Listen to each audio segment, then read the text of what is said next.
All right, we are live on YouTube.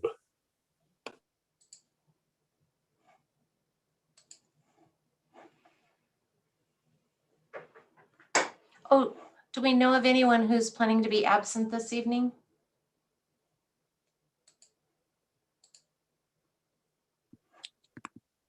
I have not heard from anyone. Okay, great.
We're having some technical difficulties. I'm gonna see if I can work them out. We don't seem to have a stream on eScribe right now.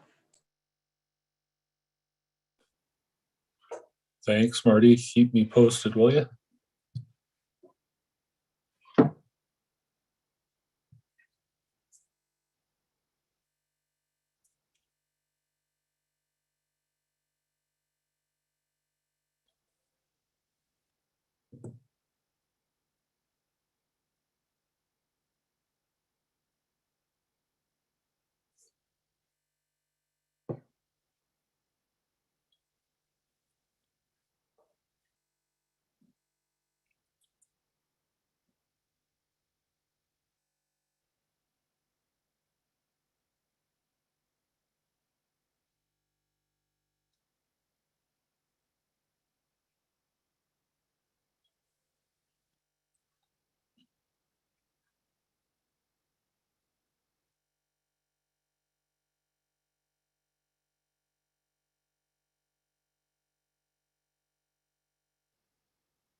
Okay, Art is gonna help me with technical difficulties. We need to change the the computer that we're hosting the meeting from. It'll take just a couple minutes. Thanks. Thank you.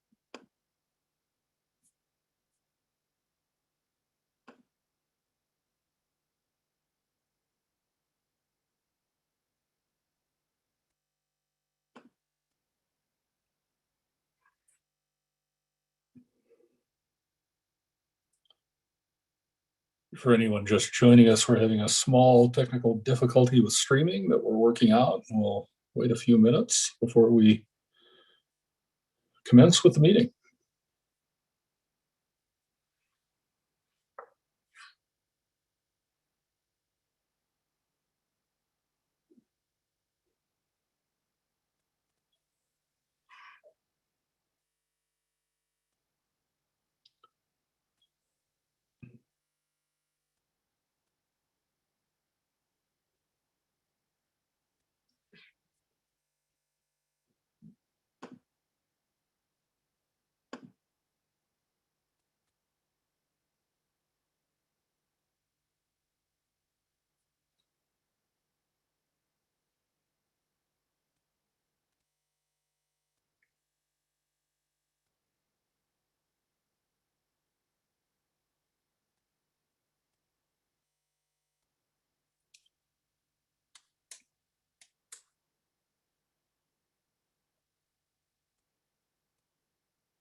And once again, folks, we're having a little challenge with streaming we're trying to work out, and we'll get started as soon as that issue is resolved.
Okay, the solution we thought we had is not working. So we will not be streaming to eScribe, but we are streaming live to YouTube tonight.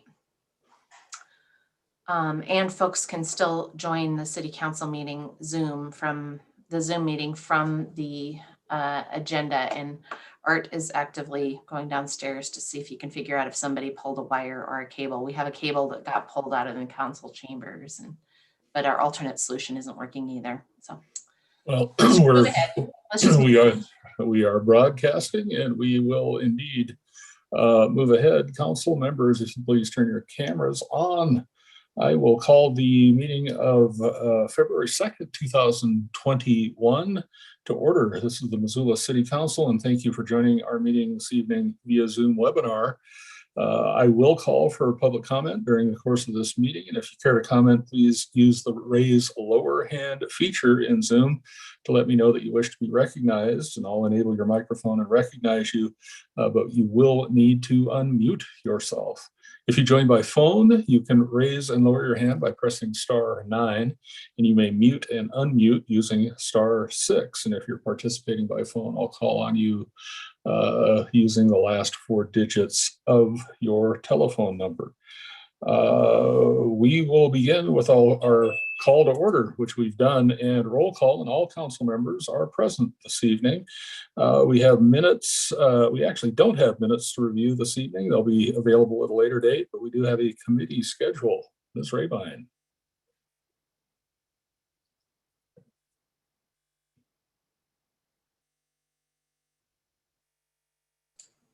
Thanks, Mayor Engen. We have a full slate of committee meetings this week. The Land Use and Planning Committee will meet from 8:30 in the morning to 10:30. Parks and Conservation Committee will meet from 10:45 to 12:30. Hang on. Public Works Committee will meet from 1 o'clock to 2:30. Public Safety and Health will meet from 2:45 to 3:15. And Committee of the Whole will meet from 3:30 to 4 o'clock. Administration and Finance Committee will round out the day from 4:15 to 4:30. Thank you, Ms. Rabine. Any changes to the committee schedule this evening?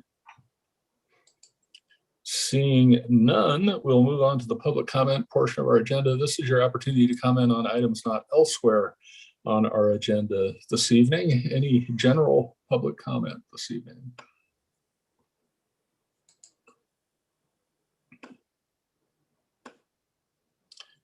And seeing none, we will move on to the consent agenda items here were approved unanimously in city council committees to be placed on the consent agenda. To save times on Monday evenings, we consider these items all at once. Ms. Rabine will read the list aloud so those at home watching on Zoom or other media will know what we're considering, and we'll take comment on these items before we vote. Ms. Rapine. Thanks, Marion. There are 8 items on tonight's consent agenda. The first item is to approve claims. Claims are the city's accounts payable.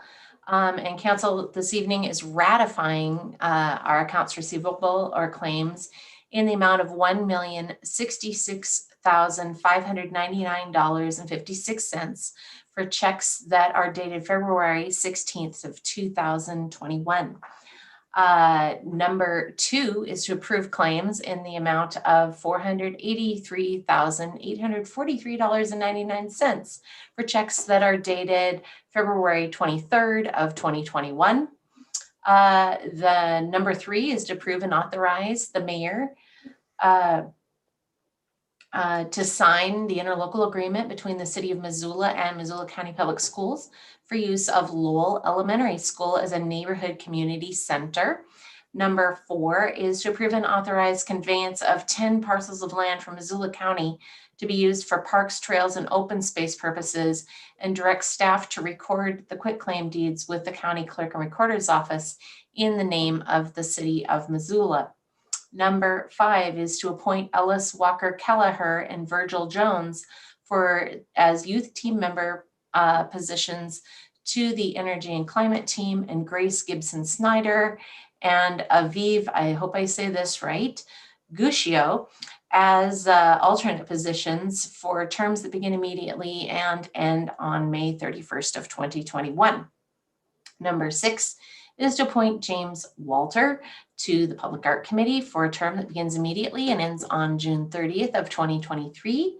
Number 7 is the first reading and preliminary adoption of an ordinance. Tonight, City Council is setting a public hearing on March 8th, 2021, and preliminarily adopting an ordinance amending Title I, Chapter 1.16, entitled Election Wards, revising and updating ward boundaries based on new population statistics.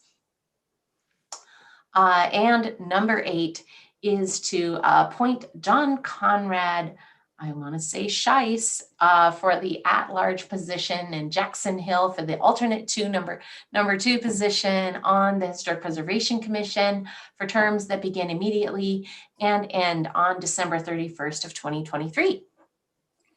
Thank you, Ms. Rabine. Are there any questions or comments from council members on the consent agenda this evening? Seeing none, anyone in the audience care to comment? And seeing no hands there, we'll have a roll call vote. All right, on that consent agenda, items number 1 through 8, Anderson. Yes. Becerra. Yes. Contos. Yes. Harp. Yes. Hess. Yes. Jones. Yes. Merritt. Yes. Ramos. Yes. Cheryl. Yes. Vasika. Yes. Van Lossberg. Yes. And West. Yes. Would any of you like to change your votes? That is 12 ayes. And the consent agenda is approved. We have no comments from city agencies, boards, commissions, authorities, or the community forum this evening, nor any special presentations. We have 3 public hearings, however. State law and our council rules set guidelines for inviting community comment in a formal way on a variety of issues, and following a staff report on each, the council and I will invite comment.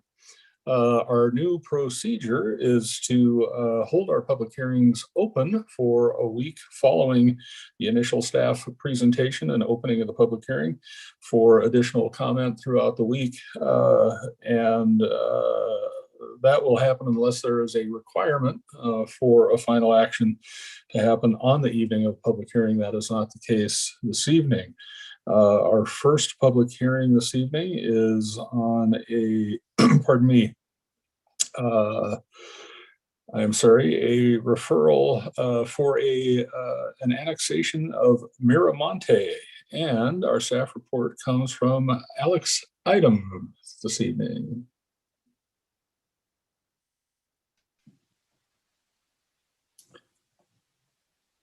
Good evening. Thank you very much. Can you hear me okay?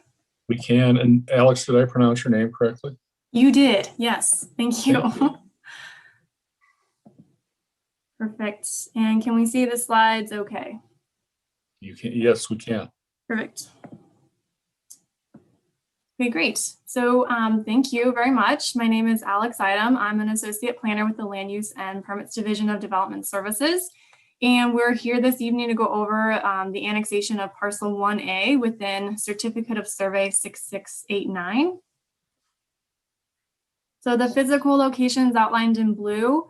To the west of the property is Mary Jane Boulevard. We have Flynn Lane to the south, and then northwest is Highway 10 and West Broadway. The red areas surrounding the subject parcel are all currently located in city limits. Again, outlined in blue, the subject parcel is in the green area, which is annexation area A, which are largely areas that meet the annexation guidelines. The annexation policy, the purpose is to provide for orderly development, including the efficient delivery of municipal services to developed and developing areas and to protect public health and safety. The annexation policy also wants to make sure the subject parcel being annexed complies with the growth policy and that the public improvements and services are being met, mainly providing the same level of service and infrastructure as other parts of the municipality, and prioritize annexation of areas that meet current city standards, including but not limited to water, sewer, and transportation. So again, outlined in blue is the subject parcel, mostly located in the pink land use designation of our growth policy, and that is regional, commercial, and services, which primarily emphasizes commercial uses and residential density that's high, up to 43 dwelling units per acre. And the relatable zoning in this land use designation is C2 community commercial, C1 neighborhood commercial, M1R-2 for industrial land use and residential, and then OP3 for public land. And then the southern portion of the parcel is located in a different land use designation, and that is neighborhood mixed use, which also emphasizes neighborhood serving commercial purposes, and then medium high residential with a density of 12 to 23 dwelling units an acre. The relatable zoning in this neighborhood mixed use zoning district is B1 for neighborhood commercial, B2 community business, and then M1R-2 for industrial. And to the northwest is just the industrial light land use designation. And so here, the current parcel also has two county land use designations, C-C-C2, which is general commercial, and then the lower portion of the parcel is C-A3, which is agricultural residential. As you can see, the red surrounding areas are, again, city limits, and they're currently zoned C2-2 or C2-4, which are both community commercial land use designations. And there's a little bit of residential to the south, that's county parcel right now. So the proposed zoning is C2-2, which, as you can see, is consistent again with the red surrounding the parcel.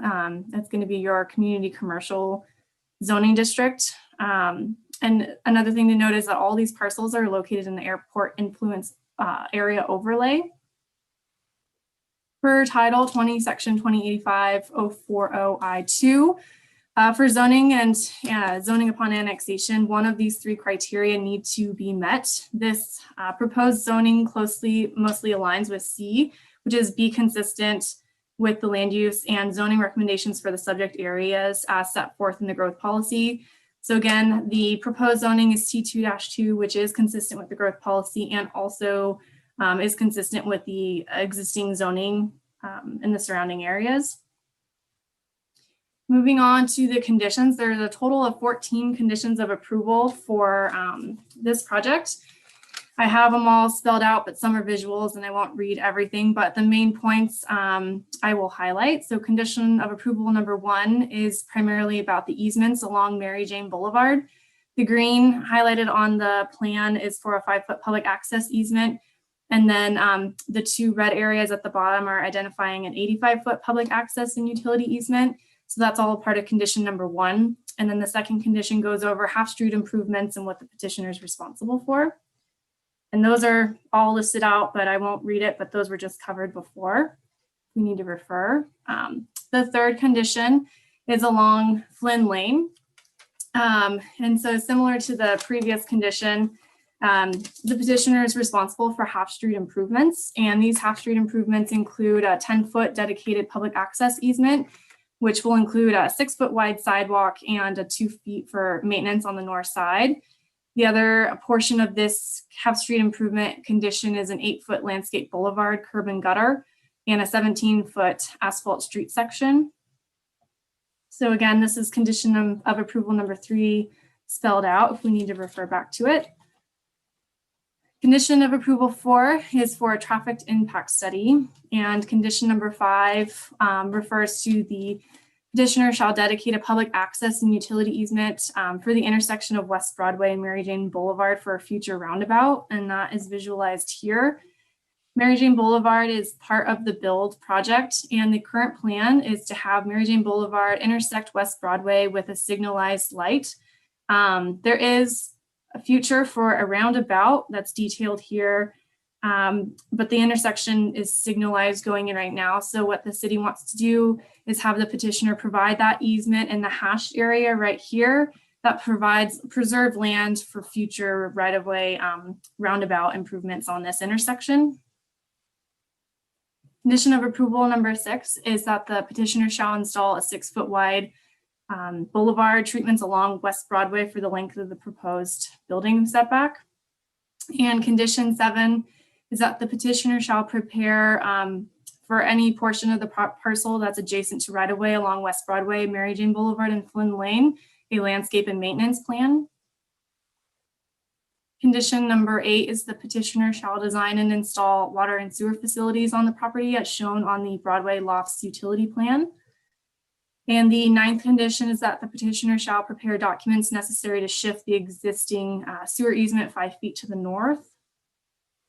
Condition of approval 10 relating to fire, and the petitioner shall provide a fire hydrant plan approved by City Fire and provide conditionally accepted hydrants within 250 feet of any building prior to the start of combustible construction. And condition number 11 is the petitioner shall provide a stormwater drainage plan and design report meeting the requirements of city engineering. The 12th condition is that the petitioner shall petition into the Missoula Urban Transportation District. And the 13th condition is that the petitioner shall obtain an aviation easement from the airport authority. And lastly, the 14th condition is that the petitioner may guarantee installation of any improvements required by this agreement, along with financial security in the amount of 130% of an approved engineering's estimate. And that's the final condition along with this presentation. Are there any questions?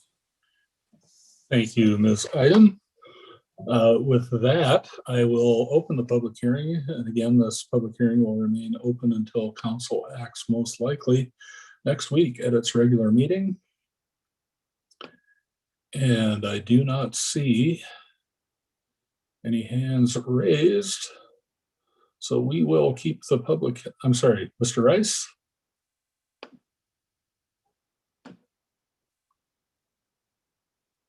Unmute. Can you hear me all right? We can. I had kind of a presentation to show, but I hadn't been elevated to presenter, but I probably can skip it. I would just kind of like to. And we lost you completely. He should be in. I was elevating him to Pam. Oh, okay. Wow, you're gonna throw me off my game here. I was just saying that I had a presentation. I'm not sure that I do need to show it unless there's questions. I'd just like to take the time to thank the council for considering this request. I'd like to thank Dave and Alex for putting this all together. I know they're really busy with everything else going on at the city. I also believe that Chris Kemmerly, who is the representative from and actually the CEO of Miramonte Homes, they're out of Arizona, is on the phone. So, what we have here is essentially an annexation for part of a property that's needed to put this whole project together that they want to do. And it's eventually 146 apartment units. and plus a multi use type building on the corner. It'll be a vertical mixed use. And so the product is about a 1,200 square foot loft type project with some really pretty cool industrial finishes. I think it's intended to be, I think we see a lot of 850 square foot apartments going on in Missoula, and this is kind of looked at to be a different product that can be for families and starting families and things like that in Missoula. There'll be some amenities included in the vertical mixed use building as well.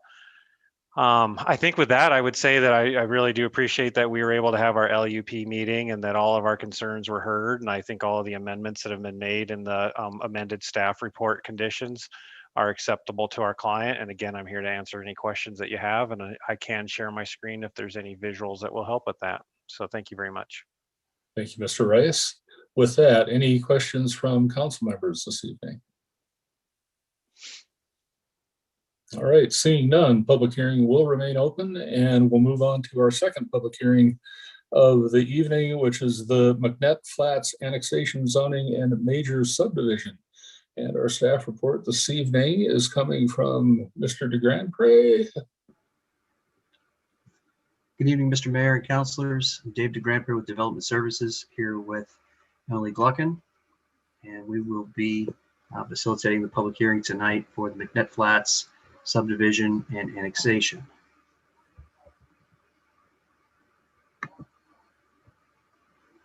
And I seem to have lost my screen. Emily, do you have the presentation up and I just can't see it? She does, Dave. I do. Fabulous. Okay, well, We paid extra for that feature. You should be aware. all right, well, we'll give it a go. And if I'm missing anything, Emily, please feel free to jump in. So initially, let's see, this is a multi-component review. We have annexation and zoning. Land Use and Planning Committee will hear this again on the 24th. We have 2 hours scheduled in the morning. I believe I heard 8:30 to 10:30 on Wednesday morning. And then final consideration is set for next Monday, the 1st. Slide 2, please. So the property is located in the Mullen-Build area, of course. It is 20 acres historically used for agricultural use. It's a rapidly changing area. To the south immediately is the 44 Ranch subdivision, Flynn Ranch subdivision.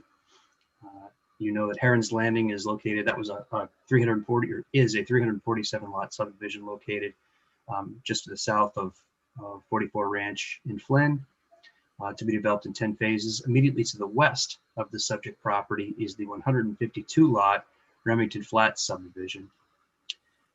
And this area under the Mullen or Setupcane master plan is calling for mixed use development. Next slide, please. And I'm going to see if I can pull up the slides as well, because I might butcher this if I don't have them. My computer seems to be locked up. Well, I'll do the best I can. I'll try and stop sharing and reshare and see if that helps.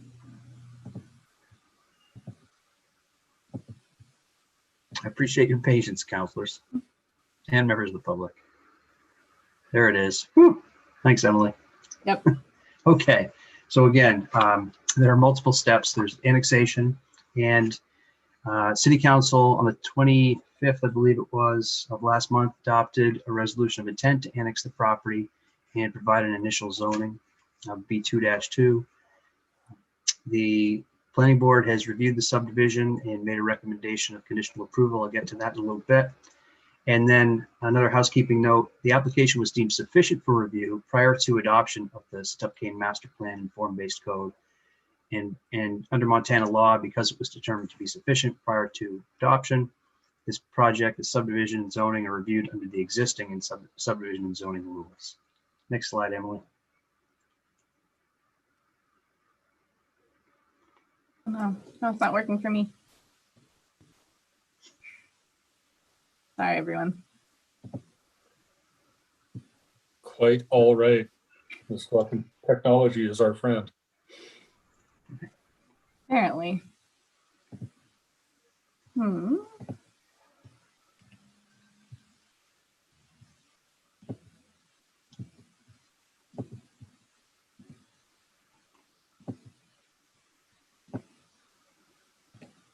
There we go. Okay. All right, Can you guys next one. see everything okay? Perfect. So I will be discussing the annexation portion of this proposal tonight. A petition was received from the property owner Tollefson Properties LLC for the annexation and zoning upon annexation of this parcel 8A of Certificate of Survey 6109. And as Dave mentioned, it's adjacent to 44 Ranch and Flynn Ranch subdivisions, which are within city limits, as well as the recently annexed and subdivided Remington Flats. So as you can see, it's bordered by city limits on 3 sides. The parcel is located in Annexation Area A, which are areas identified in the city annexation policy that largely meet the guidelines of the policy and are areas that are intended to be prioritized for annexation.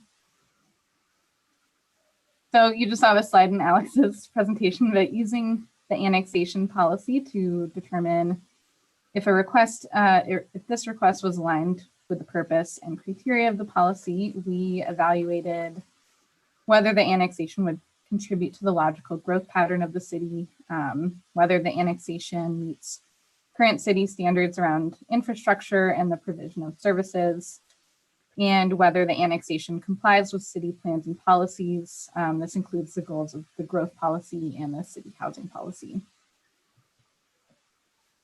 Another part of the staff evaluation is the criteria for zoning upon annexation. And per Title 20, as well as state law, the zoning upon annexation requests must meet one of these 3 criteria. In this case, we determined that the request for the zoning upon annexation to B2-2 community business is consistent with the land use and zoning recommendations for the subject areas as set forth in the growth policy. So this is criteria number C, letter C. And I'll be elaborating about this over the next few slides. The R-Missoula 2035 growth policy designates this subject parcel as neighborhood mixed use, as well as being within the node development overlay, which is indicated by the red dashed oval on the map. Immediately to the south, the land is designated as residential medium, and this is where those residential subdivisions are located. And I just want to add that in addition to this annexation, staff also uses the growth policy designations to evaluate the compatibility of the subdivision proposal. So the notes over the next 2 slides are relevant to both requests. A little bit about the neighborhood mixed use designation. Areas designated as neighborhood mixed use are intended to serve as visible and distinctive focal points for individual and small groupings of neighborhoods. Commercial uses in these areas could include retail, offices, entertainment, professional services, eating and drinking establishments, and shopfront retail. And high density residential development is also encouraged in these areas. The relatable zoning districts are B1-1, B2-1, B2-2, which is the requested zoning upon annexation, and M1R2. And on top of that, the node development overlay is an area identified for concentrated mixed use, pedestrian friendly development. And also similar to the neighborhood mixed use designation, it's intended to be a focal point for community gathering and transit. And in the growth policy, it envisions these nodes as integrating office, retail, and residential, and being areas that have the potential for transit-oriented development. So aside from the land use designations, there are some additional goals throughout some of the chapters of the growth policy that I just want to briefly mention that relate to this project. And these include access to green space, access to a multimodal transportation network, access to housing and a variety of housing types, and access to tools that allow for higher density residential development where appropriate. As I mentioned earlier, compliance with the city housing policy is a factor to consider for an annexation request. And when looking at the housing policy, it calls for equity in land use, meaning that every neighborhood in Missoula should share the responsibility of addressing the city's housing issues. And the plan also states that affordability is tied intrinsically to supply. Therefore, a proposal for a more compact pattern of development and density is one that should be supported. So the current zoning of the parcel, it is zoned CRR1 residential, which is a county zoning district that allows 1 dwelling unit per acre currently. The recommended zoning upon annexation, as I mentioned, is B2-2 community business. This district permits a limited amount of residential, civic, and commercial uses. The types of residential buildings allowed include detached homes, duplexes, attached townhouses, multi-dwelling buildings, and mixed-use buildings. And in the case of single-purpose residential and mixed-use buildings, there is a required minimum parcel area of 3,000 square feet and a density of 1,000 square feet per dwelling unit, which comes out to roughly 43 dwelling units per acre. Setbacks apply in the B2-2 district only when a parcel abuts or shares frontage with a residentially zoned parcel. Generally, the maximum allowed height is 50 feet, but again, if the parcel is abutting a residentially zoned parcel, the allowed height is 35 feet at the point of if there's a required setback, and it can increase by 1 foot for each 6 inches away from the setback line. So the intention is kind of a gradual increase in height back in the property. And I just want to briefly mention a few other tools that we have in Title 20. So aside from the standard zoning regulations of the B2-2 district, we have a number of use-specific standards that help guide how property is developed. So hypothetically, if the applicant were to develop a lot with a multi-dwelling building, for example, they would be subject to building height requirements that are similar to the ones in the B2-2 district, standards for pedestrian access, standards dictating the placement of parking behind the building, and there are several architectural requirements such as entry placement on a street-facing facade, and as well as glazing on street-facing facades, the provision of storage units for each dwelling unit, and there are other required design features, including building modulation, varied roof lines, and different ways to incorporate visual diversity into multi-dwelling buildings. Additionally, Title 20 has landscaping provisions that in general require 15 to 35% general site landscaping on each parcel, depending on the project. And this also includes street frontage landscaping, interior and perimeter parking lot landscaping, buffers when the parcel abuts a residential parcel, and screening of utilities, to name a few. I'll note here that activity areas are not required. This is a standard zoning requirement for multi-dwelling buildings, but it's not required when parkland dedication is satisfied through a subdivision. So in this case, if multi-dwelling buildings were pursued, it wouldn't be required, but these other landscaping standards ensure that green space is otherwise provided. And then a last note on Title 20 requirements, we have parking requirements with specific minimums for off-street vehicle parking, as well as bicycle parking for each type of use.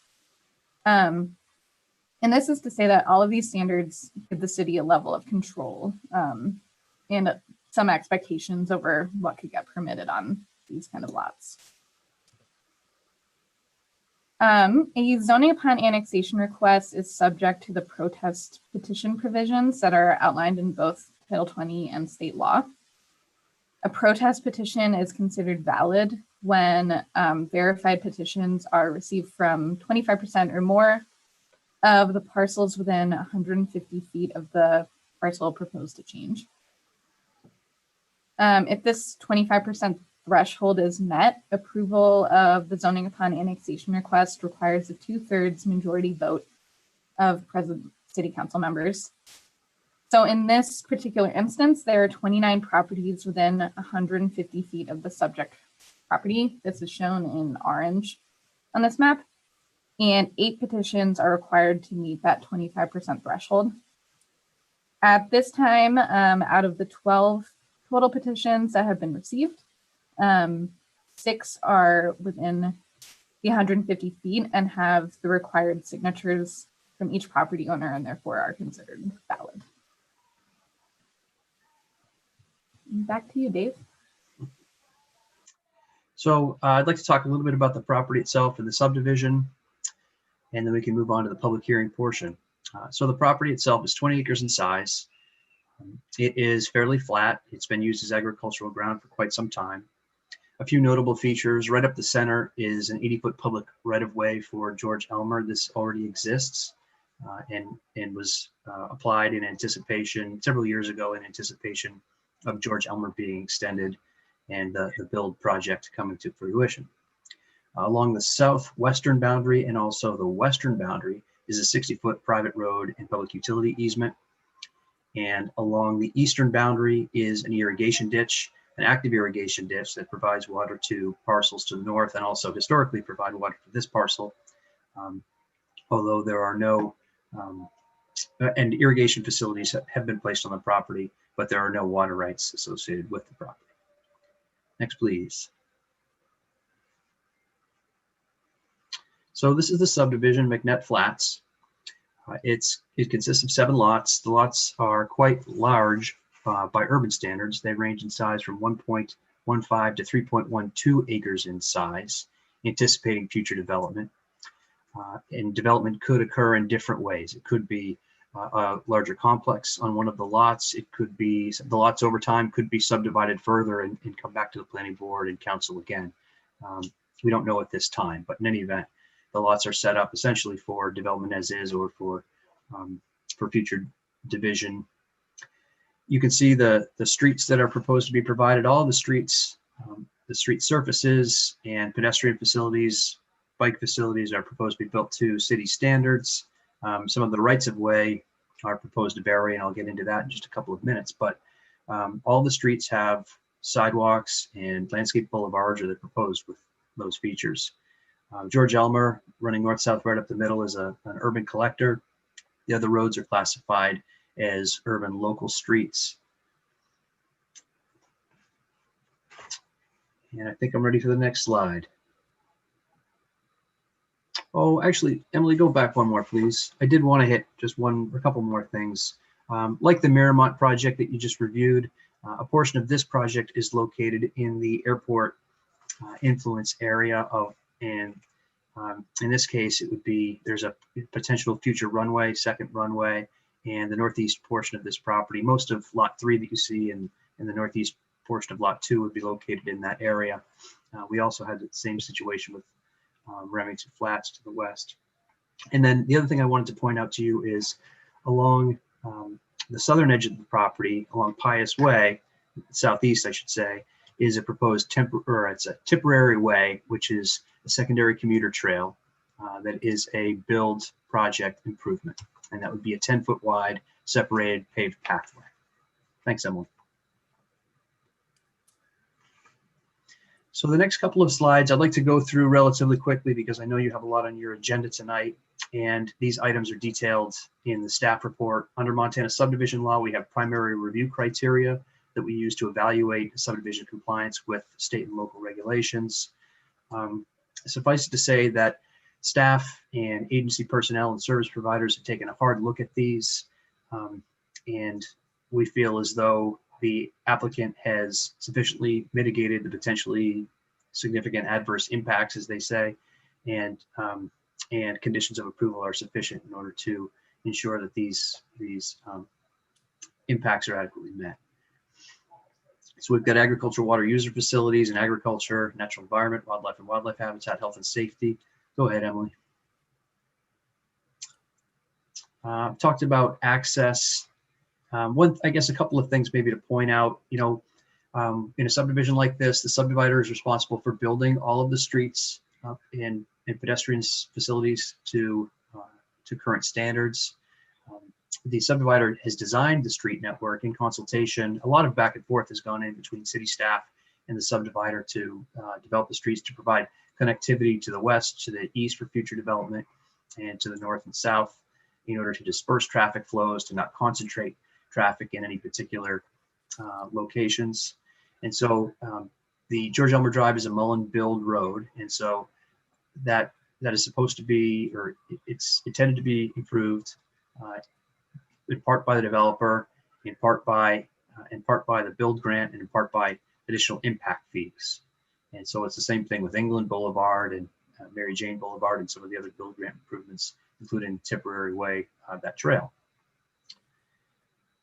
Go ahead, Emily.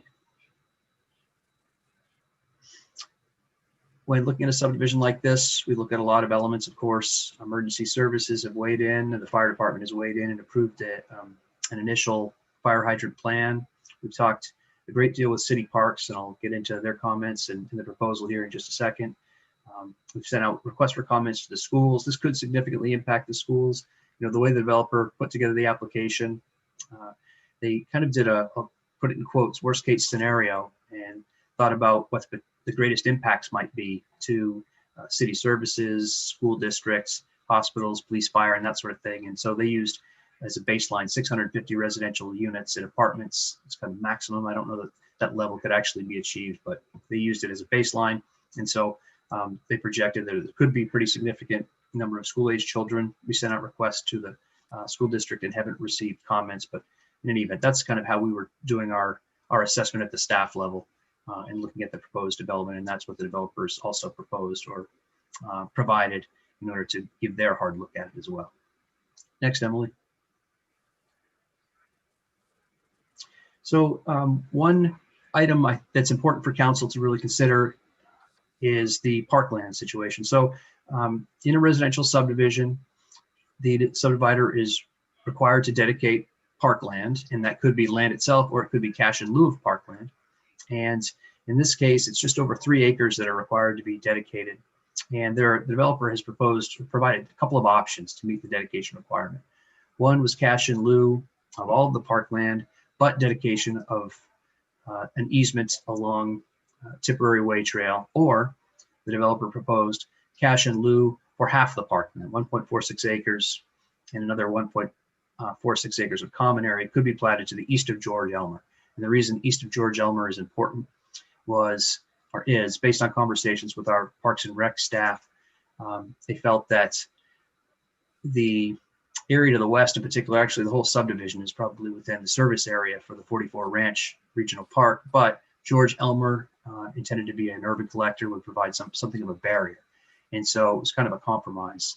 And in this case, our recommendation at the staff level is to do the half and half. So it'd be cash in lieu of 1.46 acres and dedication of 1.46 acres. And our recommendation is that this parkland be located essentially along Tipperary Way Trail. So it would be along lots 5 and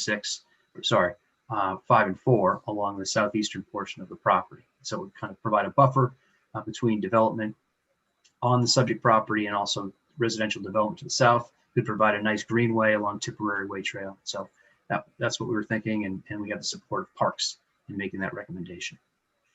Next, please.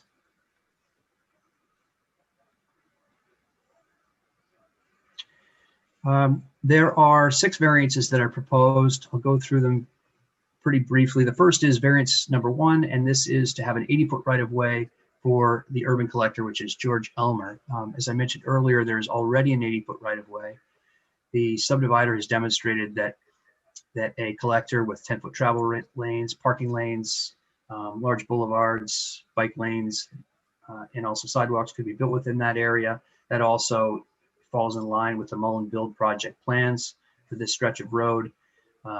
In addition, the developer has proposed 5-foot wide access and utility easements on the outside of the sidewalk area that you see. So it'd be to the east and west of the road. And that's just in case turn lanes need to be developed or larger improvements need to be developed into the future. This is consistent with the, let's see, it was Heron's Landing subdivision to the south of 44 Ranch. They also provided an 80-foot, used the existing 80-foot right of way and provided 5-foot wide access and utility easements. And that was just last fall. So that's variance number 1. Variance number 2 and 3 are 64-foot rights of way for urban local streets. Our subdivision regulations require 80-foot rights of way, and the developers requested 64-foot rights of way for the other roads, Old Ranch, Winchester, Briar, Remington, etc. Precedent was set in Heron's Landing and also Remington Flats, where they were provided or allowed to provide only 64-foot wide rights of way as well for urban local streets. Next, please. And then there are 2 variances for block length. The subdivision regulations say that blocks shall not exceed 480 feet in width.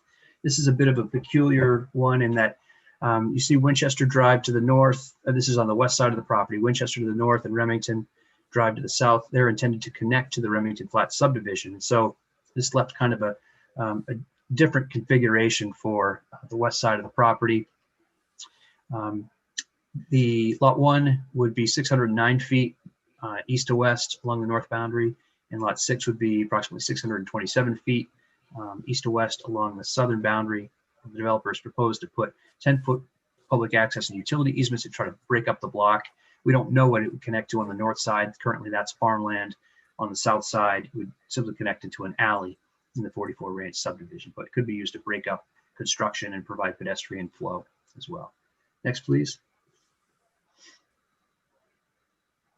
And then finally, variance number 6, Pius Way butts the property to the south, the southeastern portion of the property currently, and it was developed in the Flynn Ranch subdivision with a 54-foot wide right of way. Our subdivision regulations require 80-foot wide rights of way for existing streets, and the developer would like to keep the 54-foot wide right of way. However, he is proposing improvements. So right now, the driving surface for Pius is about 26 feet wide. He's proposing to make it 31 feet wide, which would provide for additional parking along that street. And also would, right now there's only a 5-foot boulevard. He would include a 7-foot boulevard that would be landscaped, as well as I mentioned before, temporary way trail. So he's proposing some mitigation for that 54-foot wide right of way. Next, please. And I'll go through this pretty quickly. There are 26 proposed conditions of approval that are intended to mitigate some of the impacts. Don't need to go through these right now. Again, the Land Use and Planning Committee will hear this on Wednesday, so we can talk about those in greater detail if you'd like. Next, please. The Planning Board did hold a public hearing, and there was lots of discussion. It was a very thorough discussion, and there were some concerns that were brought up. Questions regarding the types of development that would be built on the property. There isn't really a site plan, so there was a little bit of frustration with that. I think questions about whether it would be residential, mixed use, commercial, how it would come out. I think a little bit of concern, immediately to the south is smaller scale, single family type residential. And if this could be a multifamily or commercial, what would the impacts be? There was just discussion about lack of mitigation for the loss of agricultural land and things like that. Next, please, Emily.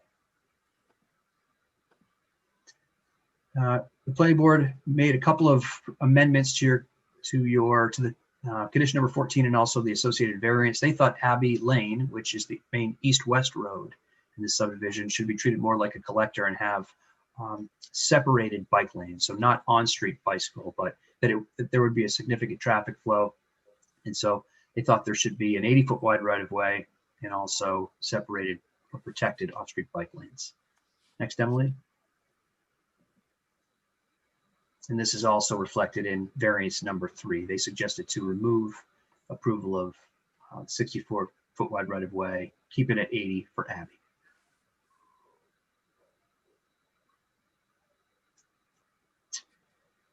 We've received lots of public comments, as I know you counselors are aware, from looking at eScribe. So I probably don't have to go into those a whole lot.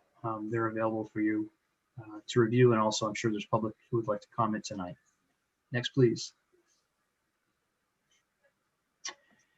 So tonight is not actually a decision-making night. That will be next Monday night. But staff has proposed the council adopt a resolution to annex the property and zone it B2-2.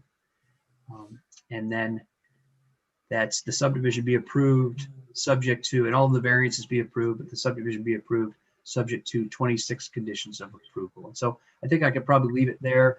If you'd like to go into the different motions and things, we sure can, but might not be necessary tonight. So if you have any questions, Emily and I stand ready. Thank you, Mr. DeGrand, Ms. Gluckin. With that, anyone representing applicant this evening who would like to speak?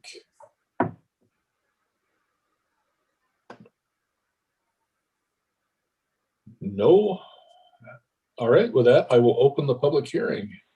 Anyone care to Mayor, I comment? think that there's a couple of folks here from Voice Engineering.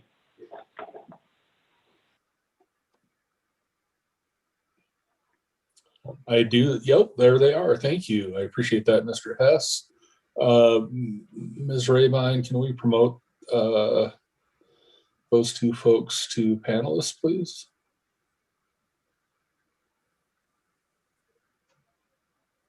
Done. Thank you so much.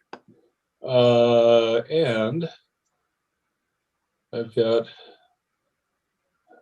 Matt and Cody. Gentlemen, I saw hands up. Can you hear us now? We can. Awesome. We'll be pretty brief with this. I think Matt's going to share his screen real quick. My name is Cody Swartz. I'm with Voice Engineering, and I'm the project engineer for the project, along with Matt Hammerstein and Spencer White, the president here of Voice Engineering. We represent Tolson Properties. So we're going to keep this pretty brief. Emily and Dave did a great job hitting on most of the stuff. So Spencer is going to take away here for a minute. So yeah, go ahead and go to the next slide, Matt. Yeah, as Dave and Emily presented, McKnight Flats just north of 44 Ranch and Flynn Ranch, off of George Elmer. We have a few developments that are happening out in the area. 44 Ranch has some remaining phases. Heron's Landing was recently approved. Remington Flats was recently approved. And then a little further south and east, we also have Hillgate Village. Next slide. So as everyone's aware, part of the build grant, there is going to be connectivity created in the very near future with construction of England Boulevard and improvements of George Elmer, along with George Elmer going north through this development, including some roundabouts for some additional traffic measures. A little background on the developer. Tolson Properties has been in the Missoula Valley about 20 years, building anything from light commercial, single family, duplexes, and multifamily. So as Emily touched on, this area is a node overlay as part of the City of Missoula Growth Policy 2035, designated for future land use as a mixed use. It's encouraged for mixed use and higher density residential as part of that node overlay.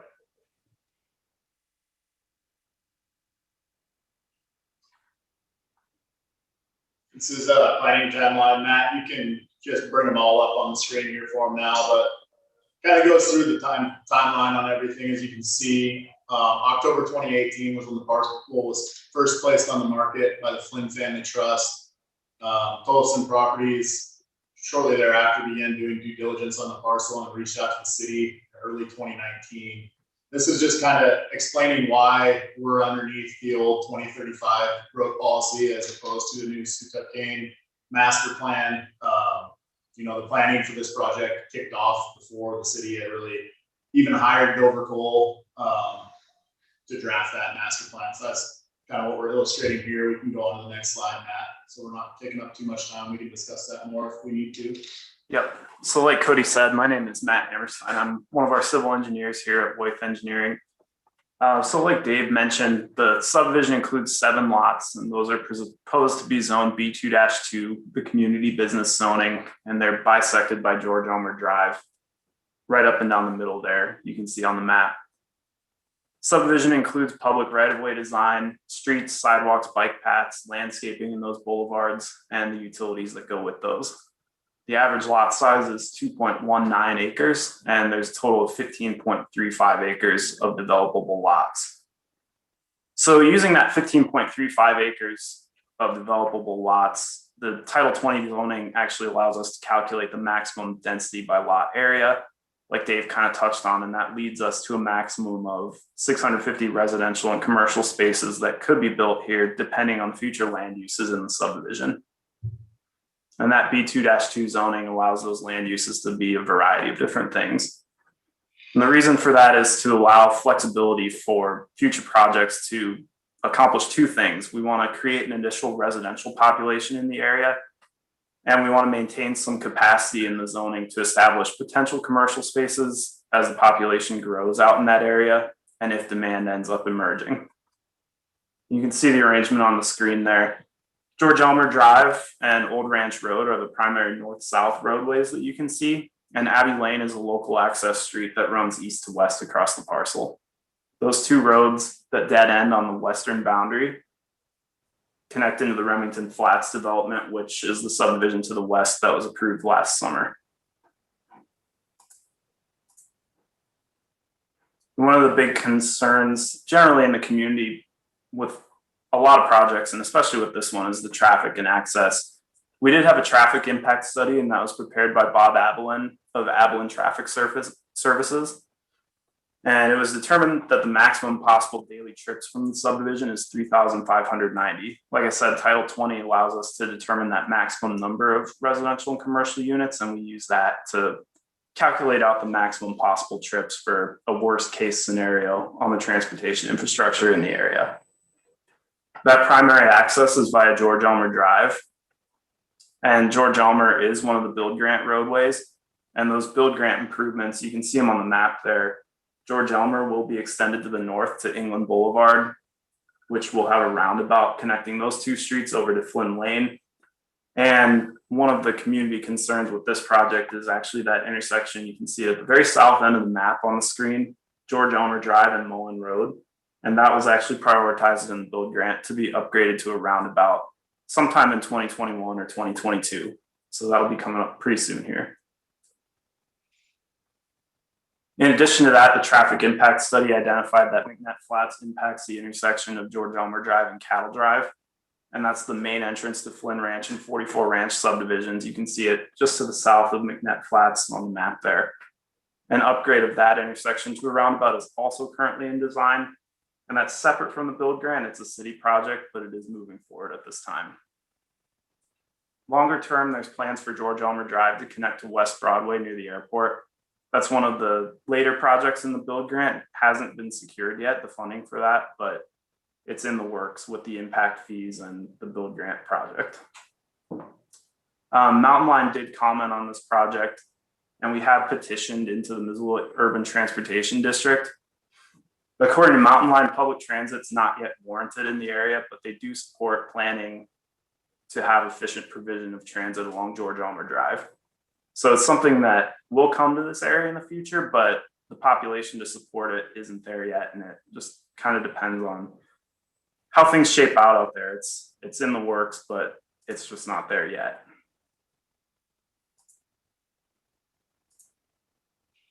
I'll hand it back over to Cody here. Dave touched on our parks and what the developer is proposing. We really would prefer to do the cash in lieu to support the existing parks, and that's estimated at $257,000. We understand that all of McNett Flats is within the service area of the 44 Ranch Park, which is under city ownership. And the reason for parks wanting everything on the east end of our subdivision to be dedicated parkland rather than cash in lieu is because of the collector, George Elmer, being a barrier to residents over there. We've proposed to install protected crossing at George Elmer Drive with flashers. So as pedestrians come and use that new temporary trail that our developer is going to be constructing on our property, that you could push a button and it'll give you some flashing lights to hopefully calm and slow traffic down so that they understand that people are trying to cross there and get to that other side of George Elmer Drive. Matt, you can go on to the next slide. Bicycle travel was another item that was touched on with the Abbey Lane and the planning board recommending that Abbey Lane have bicycle lanes, protected bicycle lanes. We have that Tipperary Way trail on the south end of our parcel. We kind of feel that that trail is a better spot to direct that bike traffic to keep them, away from traveled ways and giving them that protected crossing of George Elmer Drive, that it's a safer way to do that. It also eliminates impervious material on Abbey Lane. Approximately a quarter acre of impervious surface can be reduced by not including those bike paths.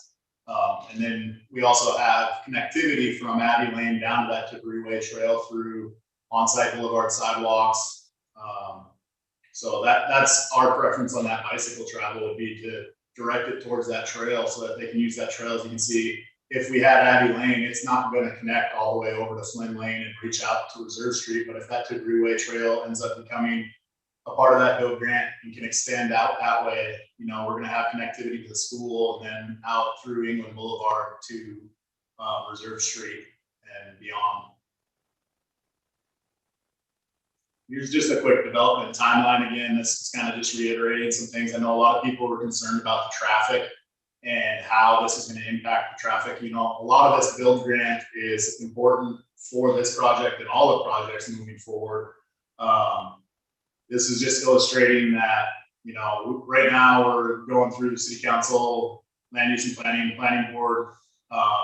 Best case scenario is we get approved next week, March 1st.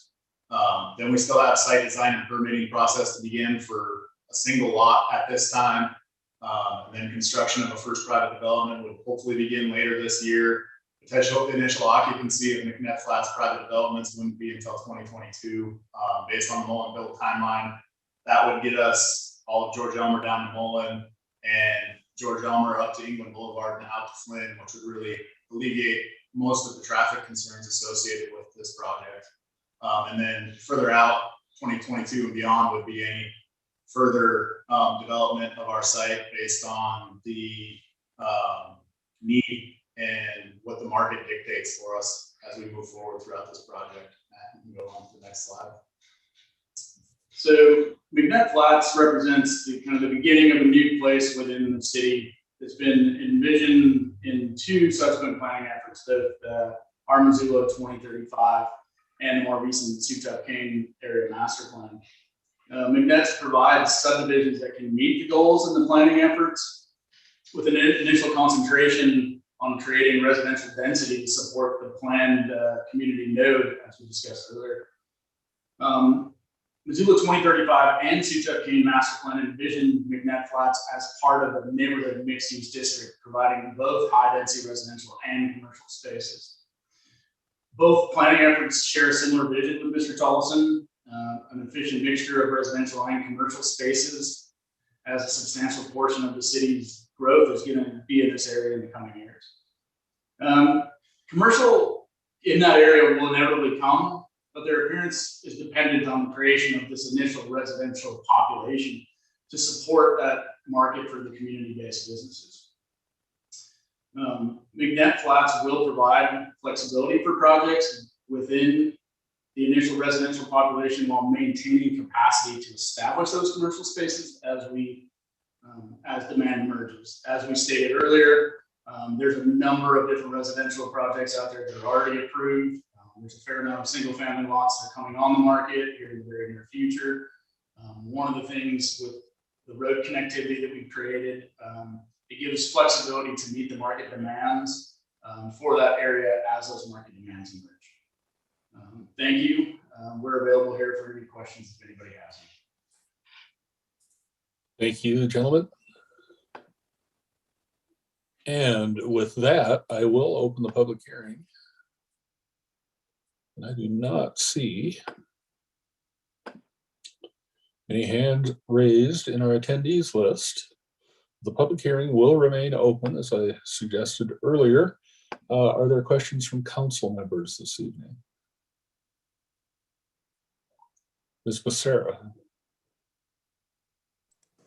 Thank you, Mr. Mayor. I have a couple of questions and I'm gonna try to be succinct so that they make sense. One of the main questions that I have, it has to do with our growth policy and how that guides our ability to have an informed decision for annexation. Particularly, I'm looking at item number 10 in the staff report that deals with the conditions or the review criteria for annexation. And I guess what I'm trying to get at is that the land use designation calls for a community node. And in absence of a design proposal for this land, how do we know then that the proposal meets this important land use designation? The additional node designation is intended to emphasize this area as a place that should support local services and fulfill community needs.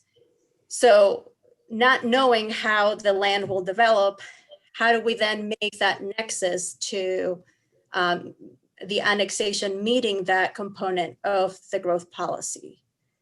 So that is one question that I have. Maybe I'll wait to hear the response and then move on to another question I have regarding parkland dedication. So let me see if I can clarify the question, Ms. Becerra. How did we get to the zoning designation without having a design in place? No, let me rephrase it. Right now, the land use designation for that property includes a node over it. It's an overlay. And that overlay calls for mixed use.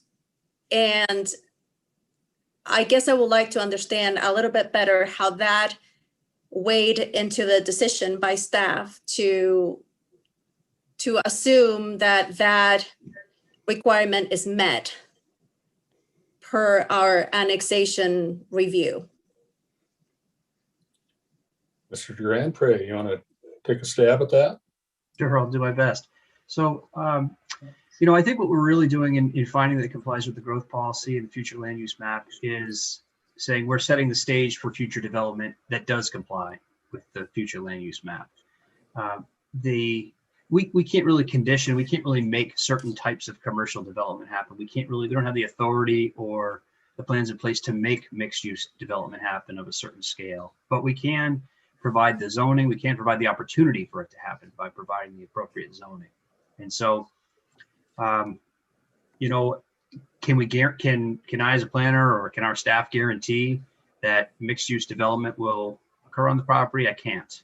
I don't have the ability to do that. But what we can do as a city is, again, provide the right circumstances, provide the right zoning so that it can develop. May I clarify my question, Mr. Mayor? Sure. I understand that, but what I'm trying to get at is that we adopted an annexation policy. And Ms. Becerra is frozen.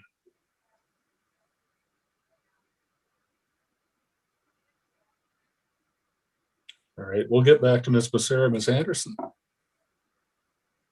Thank you, Mr. Mayor. At the end of committee on Wednesday, I had mentioned about wanting some more information from Parks. I don't see anybody on the call today, tonight for the presentation from Parks. I'll ask this of Mr. de Grand Prix, but my concern is in regards to the park that is in the subdivision right below it that is meant to be the park that this subdivision utilizes. Now, if the maximum density of the B2-2 is built out, that's a significant number of people. And I'm curious if when that park was designed, it was, kind of meant for that potential scope of increase that this new subdivision could have.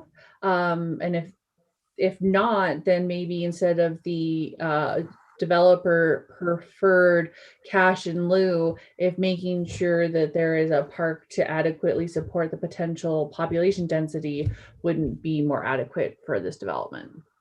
So I can speak for Parks, and what you heard during the staff presentation was Parks' preferred alternative, and that was that combination of cash and land. So my follow-up is, so what exactly, how does that work out? So just that little sort of strip is the sort of the hybrid model without an actual like park, or? So the intention of the cash in lieu in this area is to eventually have a much larger, almost regional park in the area that will serve. But in the meantime, the neighborhood park that is 44 Ranch is intended to serve a larger area than 44 Ranch. Okay. Thank you. Okay. Ms. Becerra, did you make it back? No. Ms. Jones.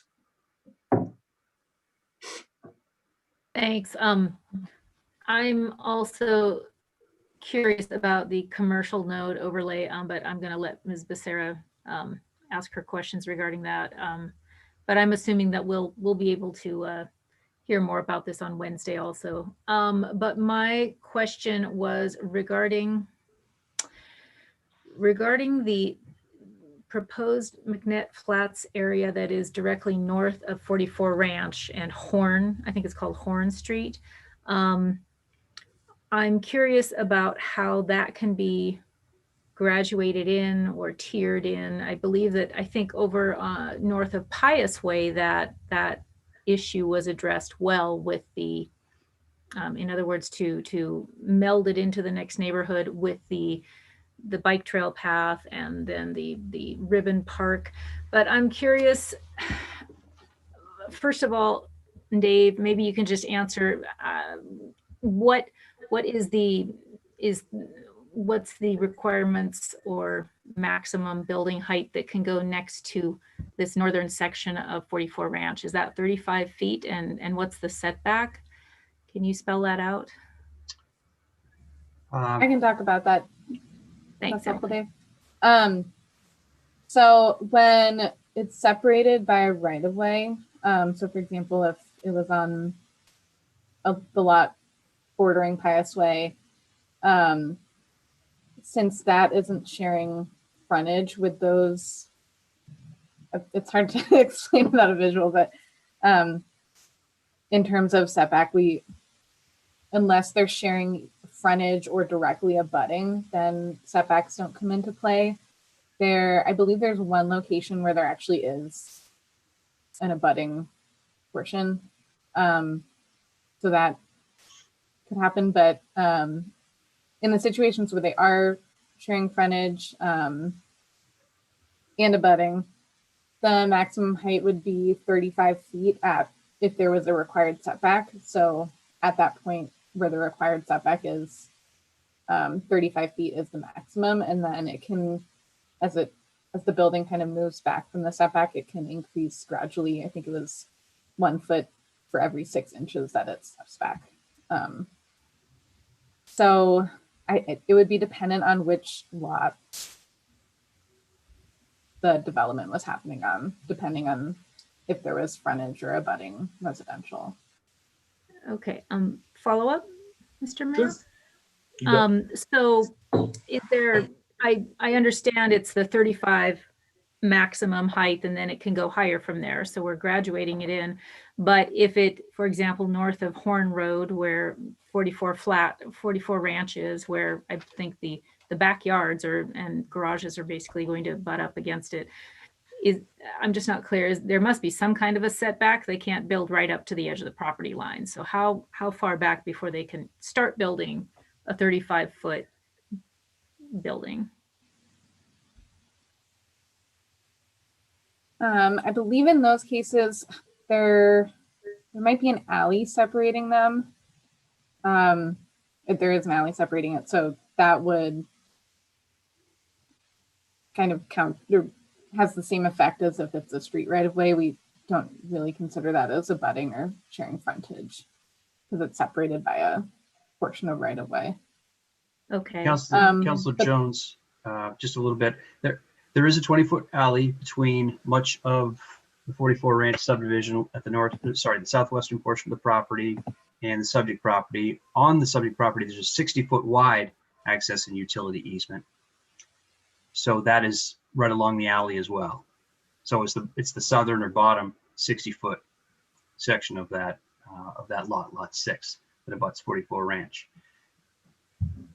However, I can't tell you that that's going to be there forever. There's the developer could try to eliminate that. The public has a say in it, however, though. It is a private access and public utility easement. Sorry. Yeah, that's right. So I guess as it stands today, a structure would have to be set back 60 feet from the property line along the south. Okay. And one last follow-up. Sure. I think perhaps we can discuss it in more detail on Wednesday. I guess what I'm interested in discussing is how can what is clearly going to be a very different development, this multifamily development with higher buildings, be designed well so that it graduates into 44 Ranch, which is a single family residential neighborhood. And it seems to me like that's a topic we should be discussing on Wednesday and seeing what ideas come out of that and what options. And I understand there's not a huge site plan for this project yet, but nonetheless, I'm hoping there can be some visualization and some kind of a meeting of the minds on that strip north of 44 Ranch. So I just wanted to plant that seed and we can talk about it more on Wednesday. Thanks. Mr. Hess. Thanks. I guess I learned tonight that the activity area for multifamily is waived if there's an activity or a parkland dedication through subdivision. And I wonder if staff take that into account when making a calculation as to whether or not activity area should be required, or as to whether or not parkland should be required as dedication, if that makes sense.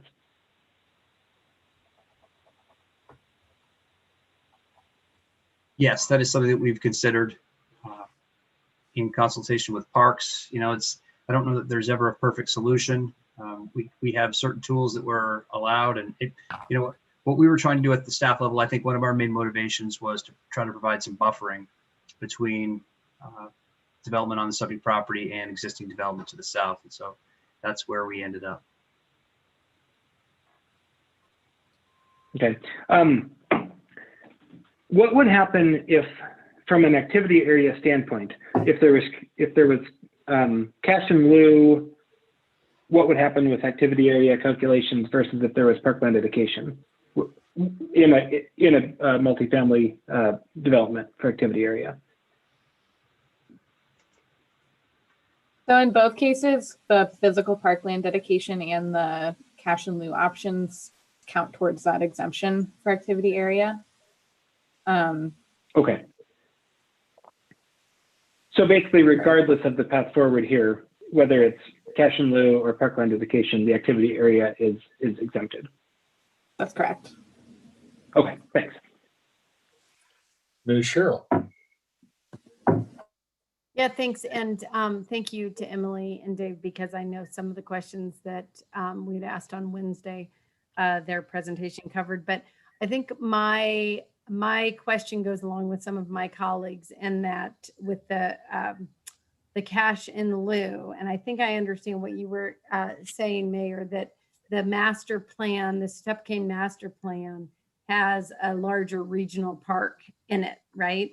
So I guess my question is, when one of the things is we've been talking about development in this area, one of the things that I keep asking is about the schools, right? That you say, yes, we can, not you say, but that the schools say that, they can absorb 250 kids if that's kind of the max that might be in this area. But then there's 250 kids from another development next door that we also approved. And so I guess I'm wondering, in that same vein as, then there's 500 kids and then there's 750 kids and all these things. Are we, and we can answer this Wednesday with Parks, but I feel that as we look at these communities out there, we need to do, and I believe all my colleagues and staff all agrees that we need to make them livable communities. And so, how does that work? I guess I want Parks to answer that, unless Mayor, you feel like you can. Like, how does that work with the additive effect of all these communities? And is that still going to be enough? What's the math there of kids to parkland?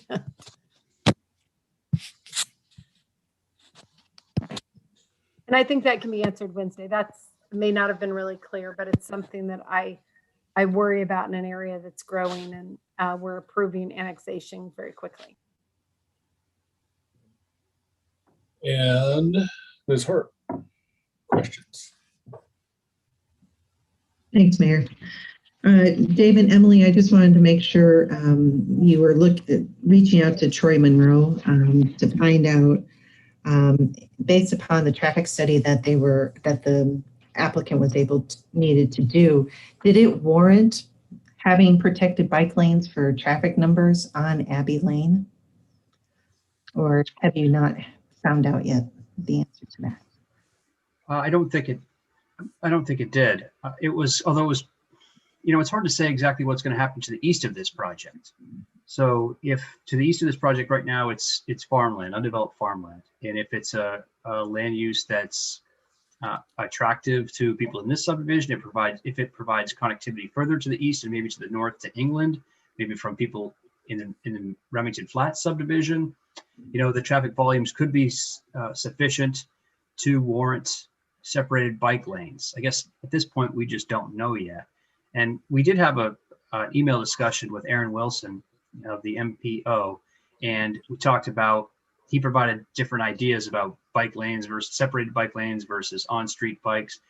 And it didn't seem like there was a clear-cut advantage to one or the other based on his ideas, because there are different ways to slow traffic, to mitigate impacts, to provide for pedestrian safety, for bike safety. It could have to do with the width of the bulb outs at intersections that can slow down traffic.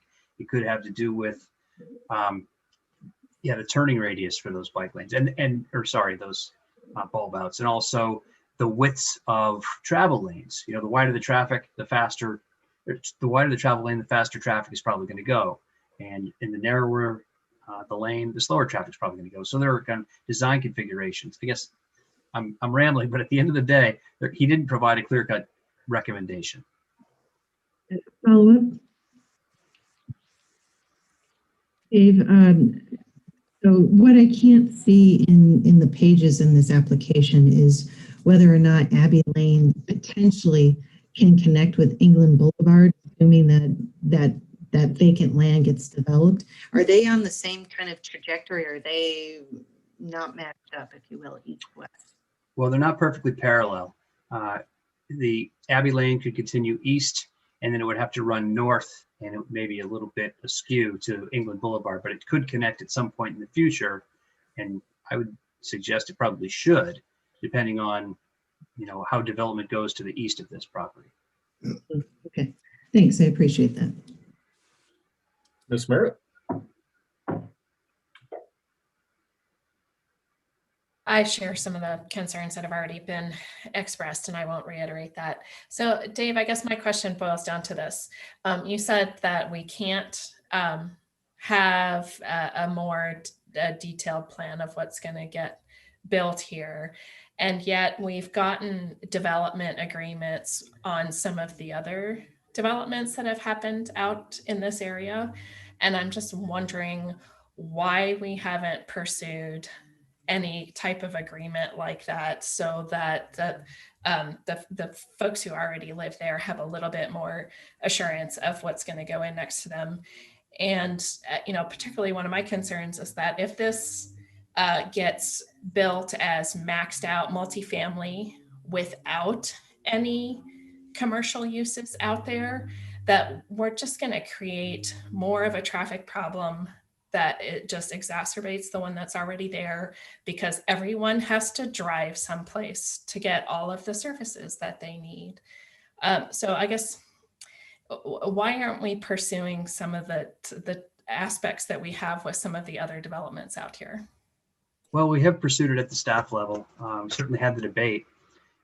And from what I'm told by my supervisor and others, development agreements seem to work when the developer is willing to propose them and stick to them. And so I don't have a lot of history at the city of Missoula with development agreements, but I know that they have to be enforced if they're not followed. And so I'm not sure, maybe there are others who could speak to that, the appetite of the city to do that better than I. The developer hasn't proposed any particular land uses, and I think has expressed repeatedly the desire to have options depending on how the market develops and things like that. I don't think we can require it. I guess that's my professional opinion. I don't think we can require the developer to commit to a certain set of land uses through the subdivision process. In my opinion, and I know it's not a popular one, but I think that zoning is the proper avenue for regulating land use.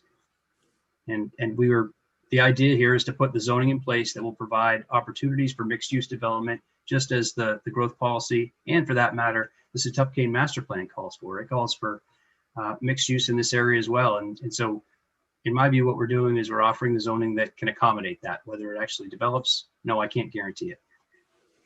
And I can add to that just quickly, and that is, I know that staff engaged long and hard in an effort to get to a place where we had a design that we were interested in.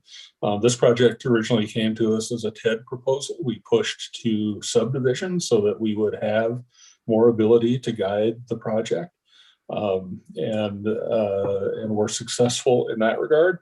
But getting to a development agreement in this case just hasn't been on the table. Ms. West.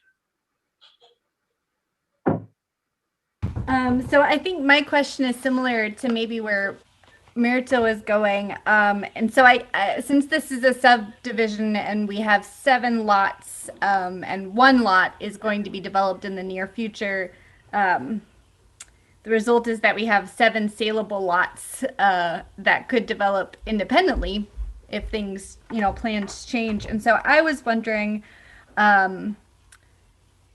what potential mechanisms there could be to basically memorialize or codify that no development overlay to enhance the predictability of what's going to happen here.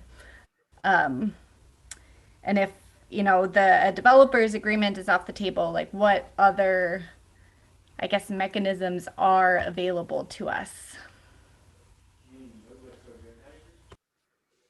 Maybe that's something we can do a little internal research on, and get back to you on Wednesday. And Ms. Becerra, you're back. I am sufficiently unfrozen, I hope. Apologies. I just wanted to finish up my question and thought, and I think both Ms. Merritt and Ms. West have covered part of what I was trying to get at. I think it's important that that node be memorialized in some shape or form. We have an annexation policy, and that annexation policy relies on the land use designation that our growth policy sets forth. And our policy, our growth policy, has a node identified on that piece of property, on a good chunk of it. it's there not so that that property can establish the residential density to allow for those uses in the area. It's there because that needs to happen, or ideally it was envisioned to happen on a good chunk of that property. So I think it's important for us to know that our annexation policy is being met by that requirement. That when we look into, when we analyze whether we should annex a piece of property such as this one, and one of those elements that we look at is, does it comply with the land use designation for that land? If we're saying yes, that means that we have taken into account that node. If there is no proposal for that land, how do we then know that that node is being envisioned per the developer? And so my question is, what mechanism beside, and I think some of you have heard me ask for a development agreement. If the developer is not interested in one, then what tools do we have as a city council? And perhaps annexation and a condition of annexation should consider a development agreement or something that memorializes and gives the residents some sort of expectation for how this land will develop. I think simply saying that the market will dictate what happens there, it's not responsible planning. And we need to look and work on a way that we can provide those assurances to the community. So I would ask staff that please let's end the developer, that we find a way to get a little bit closer to an idea of what will happen on this land. So if Dave, if you can continue, I know you have been exploring this, but if you can continue to do that, I would really appreciate it. Well, I'll suggest a couple of things. One is the node expresses a preference and zoning offers allowances, but neither requires anything. So council's tool in this case is you can deny the annexation because you don't think it ought to be annexed. You can deny the subdivision, which I think is a real legal stretch. But barring that development agreement, I don't think we have any tools, frankly. You could certainly ask the developer to provide a proposal for what might happen there. That proposal is in no way binding without a development agreement. And frankly, if I'm a developer, I'm not going to give you a picture of a retail complex in a market that I don't understand, that today doesn't support a commercial enterprise, could certainly support it in the future, but today it doesn't. So really what you're doing is making choices about what could happen there, what could be allowed there. If you want to dictate what will happen there, that's a much different proposition from zoning and subdivision. But you have levers. You can certainly deny the annexation. You can deny the subdivision. You can reject the zoning.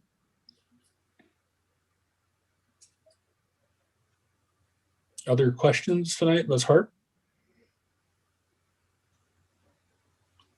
I had asked mine already. Thanks. Okay, I saw your hand was up, Ms. Anderson. Thank you, Mr. Mayor, for that explanation. And I guess I find it, it's kind of a hard spot because I think what we're trying to do is to put some sideboards in, but I really don't feel as though the explanation of what you gave as our options allow for that without the developer being willing to work with us in a development agreement. It's, up or down.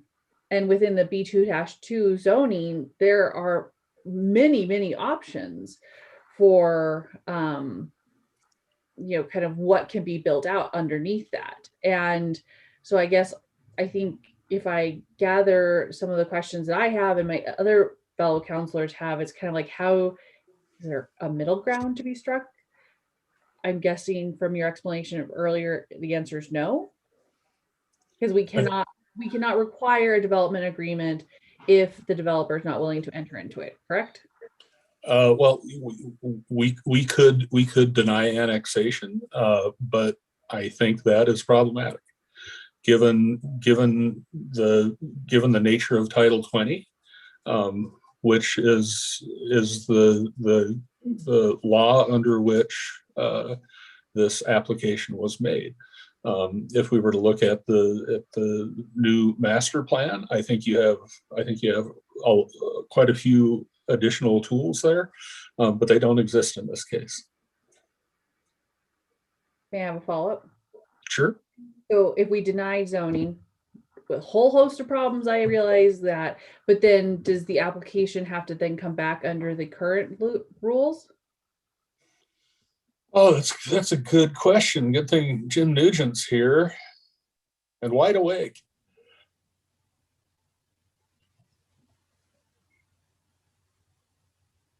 It would depend when the new application came in.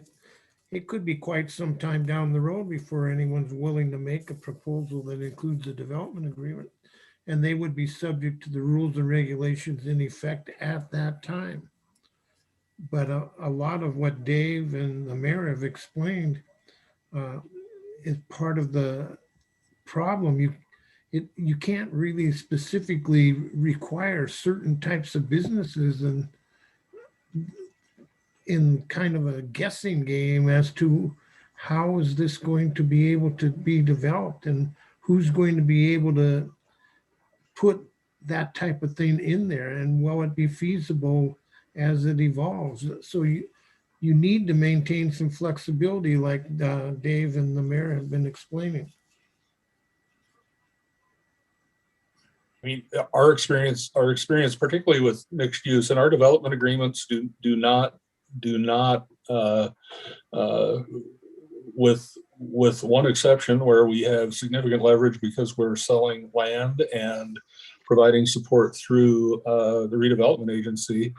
We are requiring some mixed use commercial development in the Scott Street project.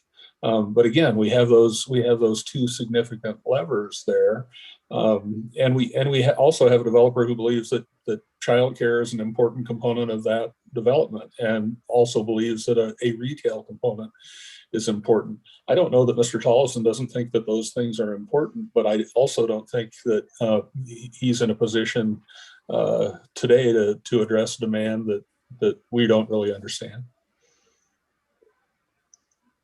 Okay, other questions? So I know we have a couple of folks in the audience whose hands weren't up when I opened public hearing, but are now, and I'm going to give the benefit of the doubt. And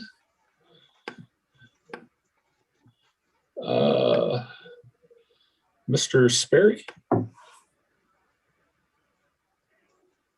you hear me? We can, yes, sir. All right, I have all kinds of concerns, but first of all, I'd like to thank Mrs. Jones and Ms. Becerra for their comments, because I happen to be the one lot that is directly adjoining this parcel. So I don't know if I really like the idea of a 35-foot building 60 feet away from my bedroom windows.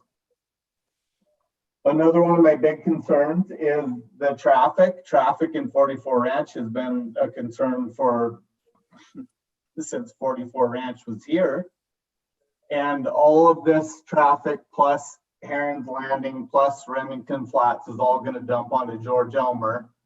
George Elmer is going to go out to England Boulevard through Pleasant View. So you're directing, I don't know, that probably amounts to about 5,000 or 6,000 vehicle trips per day that are going to be going through two pretty big residential areas. And I wonder about the traffic capacity on Mullen Road when you get down towards Walmart. It's got to be maxed out already. I think these kind of developments would be better suited out towards Broadway once the build grant gets the roads built that way. And then my last thing that I'll bring up tonight is their proposal for Tipperary Trail and getting it through to the school, that's great, but I don't think there's any easements that have been obtained to the west of their property to get to the school. Thank you, Mr. Sperry. And Mr. Boone.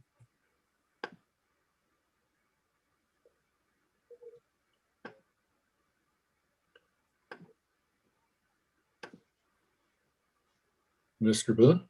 Hi. Are we all there? You are, we can hear you. Beautiful. Thank you so much. I just wanted to say thank you so much for everybody that's in agreement that this needs to have further thought on the increasing of the neighborhood and of course the neighborhood behind us. We have a beautiful thing. We bought our house so we could look out at the northern mountains and the beautiful skylines. As Mr. Sperry had said, having somebody be able to look upon our properties and our bedrooms and our backyards and you know, without any care is something that's very distraught. The one thing, again, simply against the fact that multi-residential units would be built right along the backside of our homes that face the northern mountains is something that is to be considered. And of course, very something that I take deep to heart in the fact that I bought this house, my wife and I, so we could look upon the glorious things we have in Missoula. Other than that, I thank you so much for your time and have a wonderful evening. Thank you, Mr. Boone. And seeing no additional questions or comments from attendees, this public hearing will remain open and you will all hear a little bit more about it on Wednesday in your Land Use and Planning Committee meeting. Our third public hearing this evening is, pardon me, a resolution and ordinance establishing the Setupke Area Transportation Special Impact Fee. And Mr. Keene has our presentation this evening. All right, good evening, everybody. Jeremy Keene, Director for Public Works and Mobility. I have with me tonight Colin McElwaney from Tischler Bice, and I'm going to give a brief introduction and then hand off to Colin, and he will provide some more depth. Screen going here.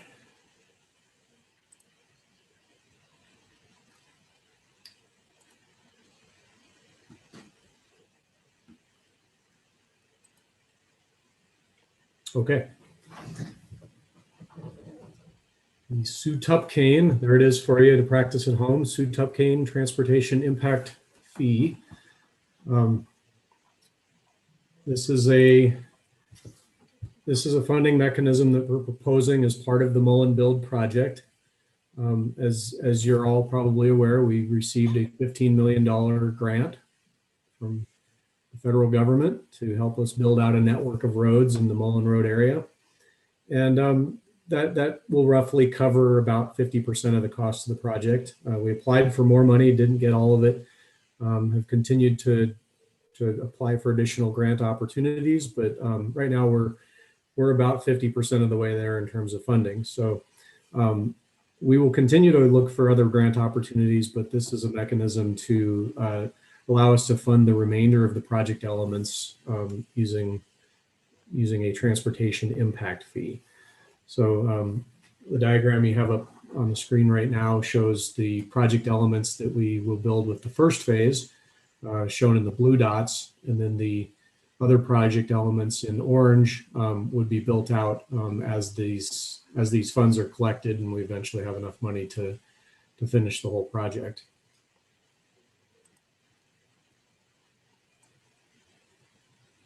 So we looked at several different methods for funding this. I'm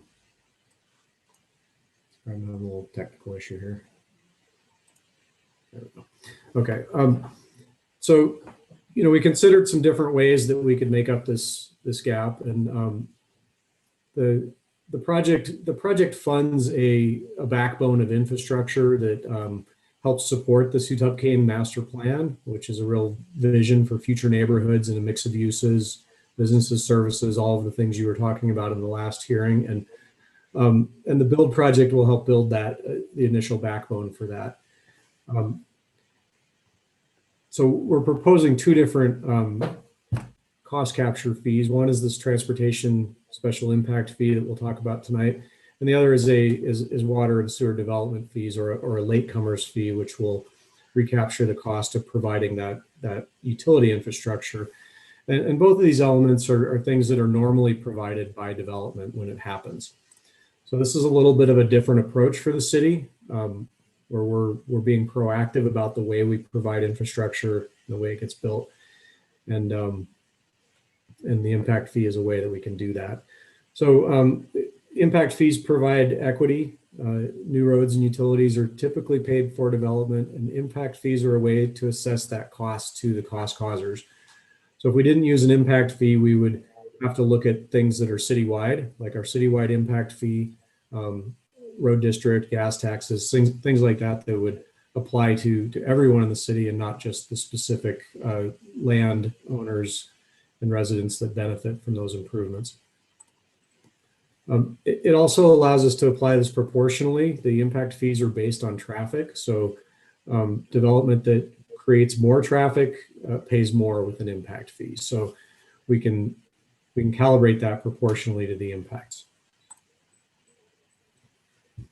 And it also provides predictability. So one of the biggest things we struggle with development is the capacity of roads and availability of things like water and sewer. So this allows us to put key infrastructure improvements in place. They're all based on that master plan. So we have a good picture of what kinds of development, the amount of development that will happen in the future.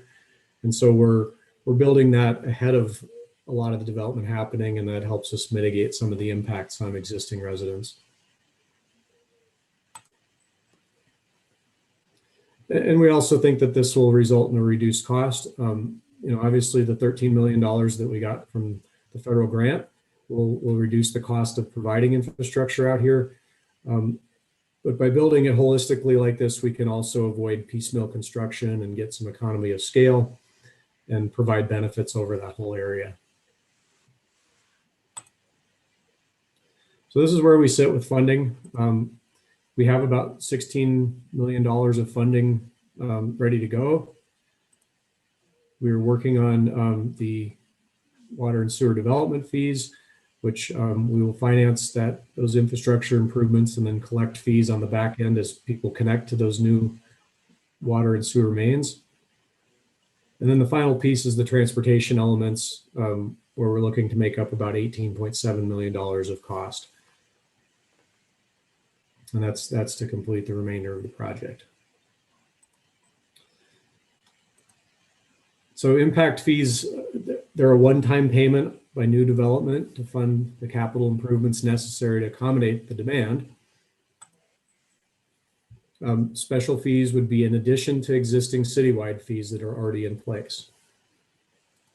And what this requires is a rational nexus, that there is a need for improvements, that the fee payer benefits from those improvements, and that the fee is proportional to the development's demand on the infrastructure. So this is a fairly well-defined method in state law, and we've hired our consultant, Tischler Weiss, Colin McElwain, who has helped us prepare a study and a methodology for assessing these fees. And so I'm going to hand it off at this point to Colin and let him take you through that. And then I'll have a few final things to add when Colin is done. Wonderful. Thanks, Jeremy. I'm going to see if I can share my presentation here. Yeah, good evening, Council and Mayor. Everyone seeing that presentation? Just make sure. We are, Colin. Thank you. Thank you. Great job by Jeremy to sort of set the stage of what impact fees are for and how they are assessed. I'm with Tischler Weiss. We completed your citywide impact fee update a couple years ago. This year is just looking at those transportation projects in that Shutupain area. We're going to go through, there's just a couple slides here, not to sort of bog down into the nitty gritty of the analysis. And at the end, show you the fee schedules and then the projected revenue from those maximum supportable fee amounts. So the study area and the benefit zone of the impact fee is greater than just that limited Mullen area master plan. Certainly with road projects, those infrastructure improvements go beyond just those that are directly next to the improvements. So it's been determined here that the impact fee, the special impact fee zone, is going to stretch to the river, and then the eastern border is going to be the commercial area. Seeing these improvements and expansion and transportation network is going to provide benefit to all new growth in this area. So just to give an idea of what we're projecting over the next 30 years for growth, currently this area has about 9,000 residents. We're projecting well over 26,000 residents in 30 years. So that's a 17,000 increase in residents there. So, we're looking at about nearly a 200% increase over the next 30 years. The same can be said on the non-residential side. So right now, there's about 3,200 employees there. That's going to get up to nearly 10,000 employees in 30 years. So again, about a 200% increase we're projecting through 2050. So just to give an overview of the cost of these projects, there's 10 here. The total cost, including the engineering and administration, is nearing $35 million. With the methodology that we've completed here in the study, the impact fee dollars in revenue can only go towards funding these projects. This is a plan-based approach. So the city here is committing to building these projects here. So there's been a number of different other funding sources for this total build out of the $35 million. 13 million is going to come from the 2019 build grant. Missoula County is chipping in some funds, and also there's a small portion from the citywide impact fee funding. So that leaves us at about $18.6 million. And this is considered the impact fee eligible amount. Now, one thing that we need to note is that if within the next 5 years, if another large grant were to come, another say build grant were to come, and it's significant enough, the city will address the fees at that time, recalculating it to make sure we're not overcharging new growth with that additional revenue that comes in. So at the very bottom of this slide, you can see the $18.6 million. We then spread that over the next 30 years to look at the vehicle miles traveled, VMT. It's our demand factor that we're using in this analysis. So really at the bottom, you get this capital cost per VMT of $27. And this is used in our fee calculations to help determine the final cost of each land use. So you can see here, this is the fee schedule for residential and non-residential land uses. This lines up with the citywide impact fee structure as well. So the residential land uses, that's the fees determined by the size of the unit. Smallest units, about 750 square feet, have a maximum supportable fee of $1,035. Then each threshold increases by 250 square feet. So that gets all the way up to the 4,000 plus square feet. And through our analysis, the vehicle trip rates increase hand in hand with the size of the unit. So this sort of goes to the proportionality of this fee schedule. On the non-residential side, there's 4 development types: retail, office, industrial, institutional. They also have different and specific vehicle trip rates. So through the calculation, you can see retail is about $2,200 per 1,000 square feet. And that goes down to about $400 per 1,000 square feet for industrial development. Another element that we've included here is a mixed use fee schedule. So to help encourage density and also to really capture the demand on transportation networks, there is a reduction in the fee corresponding to the reduction in trips by this mixed use development. So in the second to last column, you can see there's a decrease in 36% for residential land uses, and then retail and office see a decrease as well. Now, there's a number of different requirements that mixed use have to qualify for. They have to follow the city's new form-based zone coding. This is only eligible for retail, office, residential land uses. And also there has to be two or more, and there has to be about 2,400 square feet or more of each land use to be considered mixed use. So lastly, so if we look at that projected growth in the area, the maximum supportable fee amounts over the next 30 years, we're projecting a total revenue of $18.6 million. Now this, if everything sort of goes well, this is how impact fees should work out, where the growth cost is fully offset by the impact fees. So if the maximum supportable fee amount is adopted, these impact fees will offset 100% of growth costs.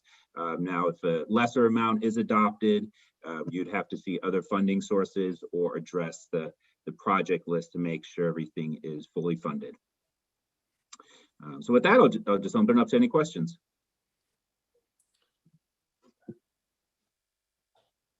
Thank you, sir. And before we take questions, I will open the public hearing, noting that again, this one will remain open for a week.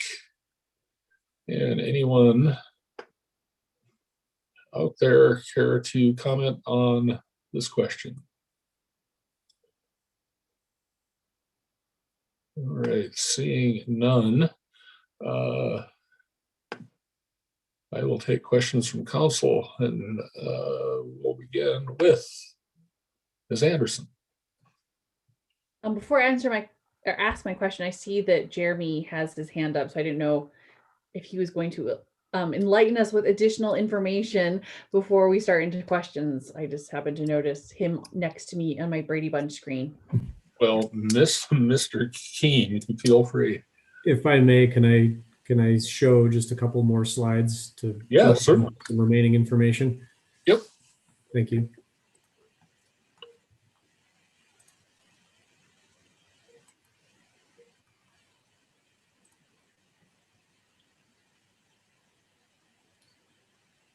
Okay, let's get caught up here. Okay, so there are two actions here to create this new impact fee. One is an ordinance that will add a new chapter to Chapter 15 of our municipal code. And the second is a resolution which establishes the fees. This is the study area and is currently the exhibit shown with the ordinance. I just wanted to enter into the record a revised exhibit.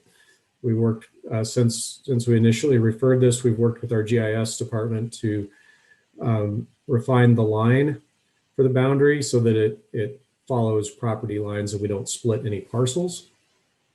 So this is a revised exhibit A that goes with the ordinance. We also met with Missoula County Commissioners, briefed them on the project, and they provided a letter of support for the impact fee. And that is included with your agenda tonight. And finally, we have an Engage Missoula page set up for this. Sutupkin Area Transportation Special Impact Fee. This is a venue with additional information, opportunity for comments and questions, and we will use this as we go forward to help implement the fee should you choose to adopt it, as a way of continuing to provide information about how the fees will work. And with that, I am through. Thank you. Thank you, Mr. Keen. Questions, Ms. Anderson? Thanks so much, Mr. Mayor. So I guess my question is for Mr. Keen. I appreciate the presentation and kind of the thought that went into it. My question is, say that we had never received the build grant allocation, either round 1 or 2, just by the nature of development in the Missoula Valley, you know, the land factory, for lack of better explanation, is closed, and we have no other way but to continue to grow out into that area. It would be a natural place for development. If we had no money from the build grant, how would this infrastructure that a developer would need to put in, just by nature of having the development, be paid for? I guess I'm trying to highlight, I wonder if this is, you know, we are supplementing, or, you know, the overall development cost, therefore making it slightly more inexpensive for a developer to continue to build in this area because some of the major roads are already taken care of. Yeah, so if we didn't have the build grant, the infrastructure would likely develop as it has in the past, which is piecemeal. And you can see that in areas like Pleasant View, where you have a portion of Mary Jane Boulevard that's constructed but doesn't connect to anything and doesn't provide much function.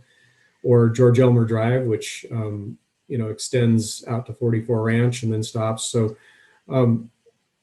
so it would happen slowly, and it may not provide the same functionality of having complete connections that we can achieve with the build grant. And so the grant allows us to subsidize that work and provides a big jump start on getting that infrastructure in place.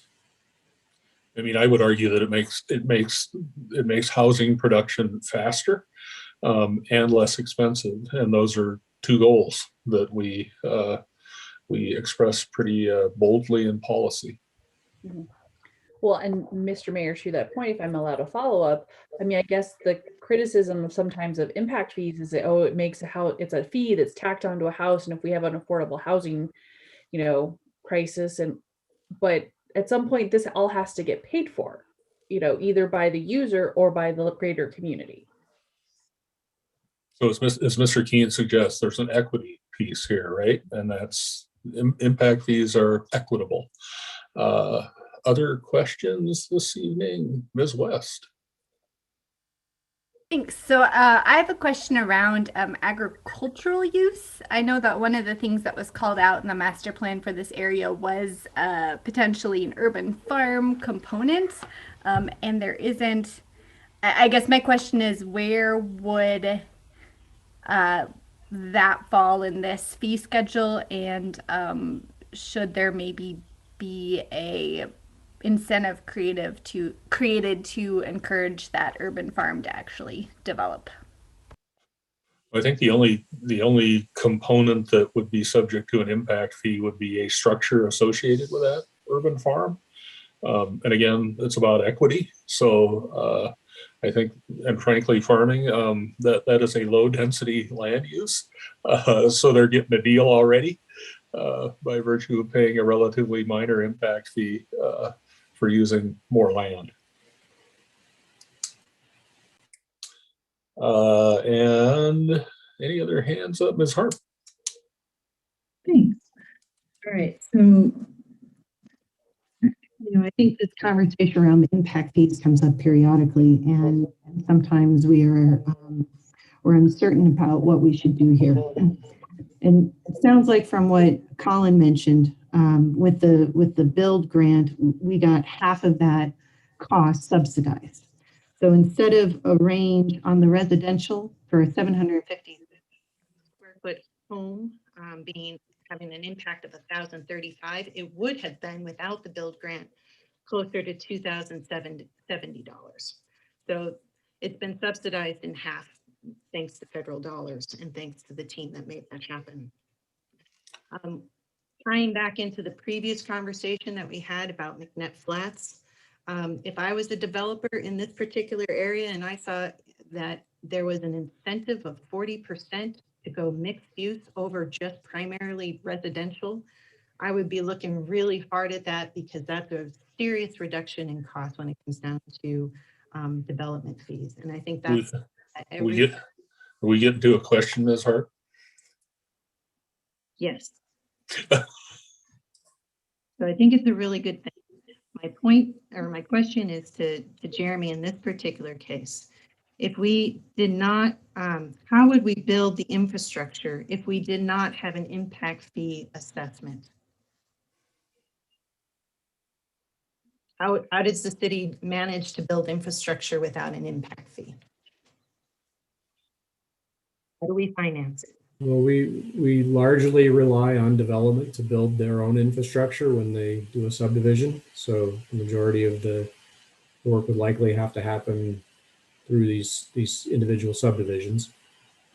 We do other infrastructure work using the citywide impact fee or gas taxes and road district, although the majority of that money goes to maintenance. So, our options are fairly limited. This is not unlike a special improvement district. The primary difference there being that with a special improvement district, you would assess those costs to everyone in the area. And with a special impact fee, you're only assessing new development. Thank you. Ms. West, did you have another question? Okay. Any other questions? All right. Well, thank you all. This public hearing will remain open as well. That's the last of our public hearings this evening. I'll pass on communications from the mayor and begin general council comments with Ms. Merritt. Mayor Engen? Yes, ma'am. I was under the impression that this item may be going back to Public Works tonight. Am I wrong?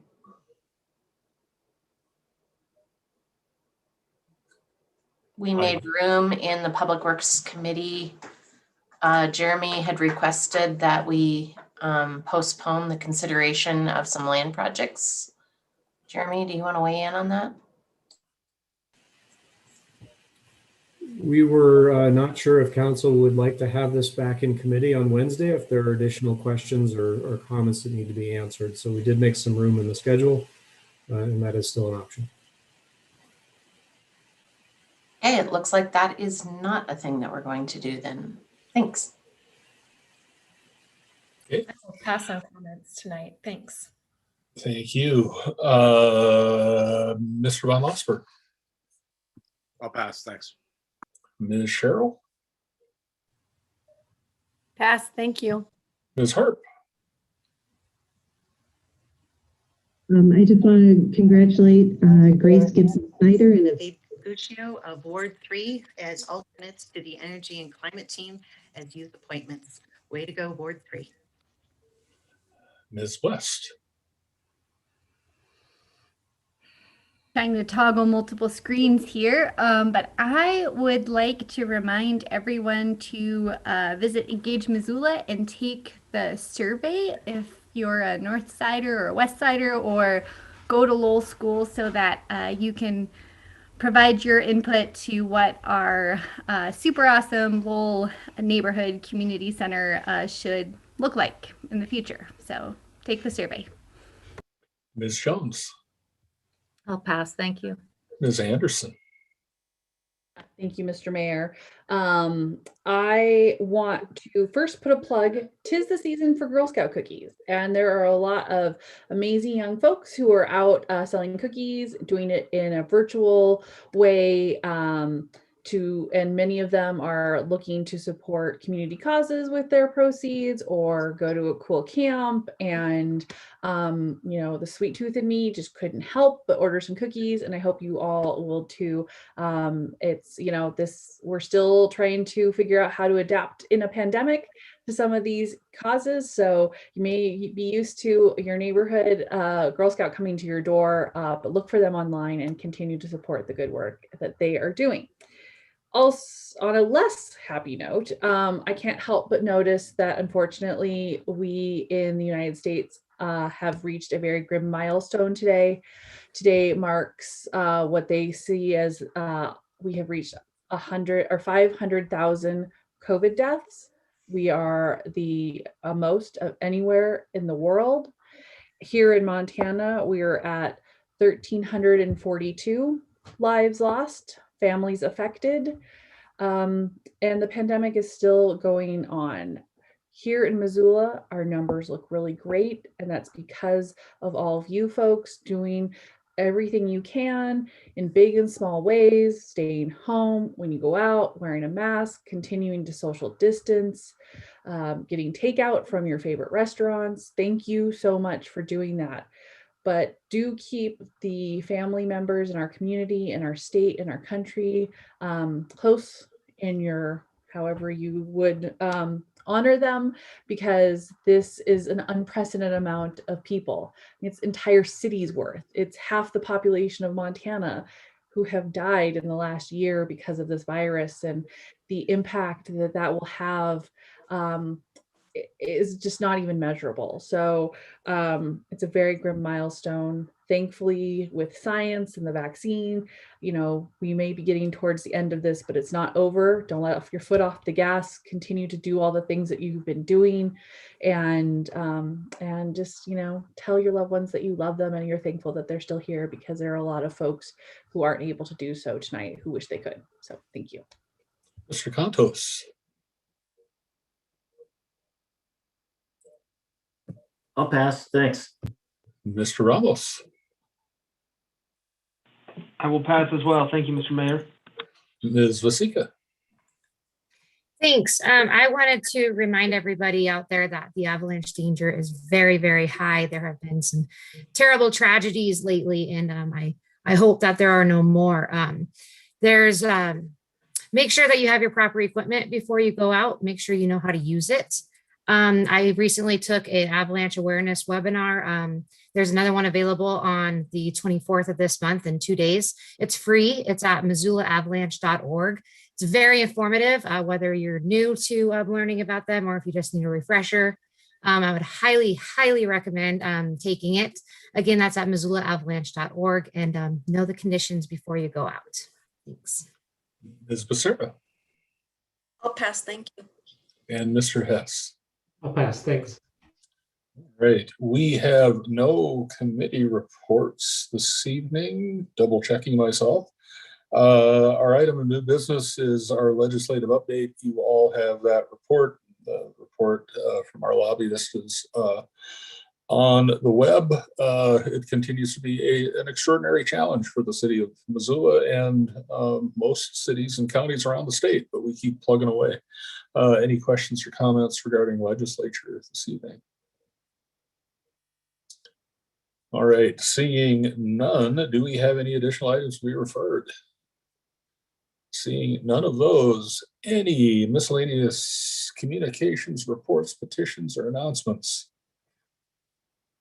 And seeing none of those, as always, I thank you for your service, and we will be adjourned.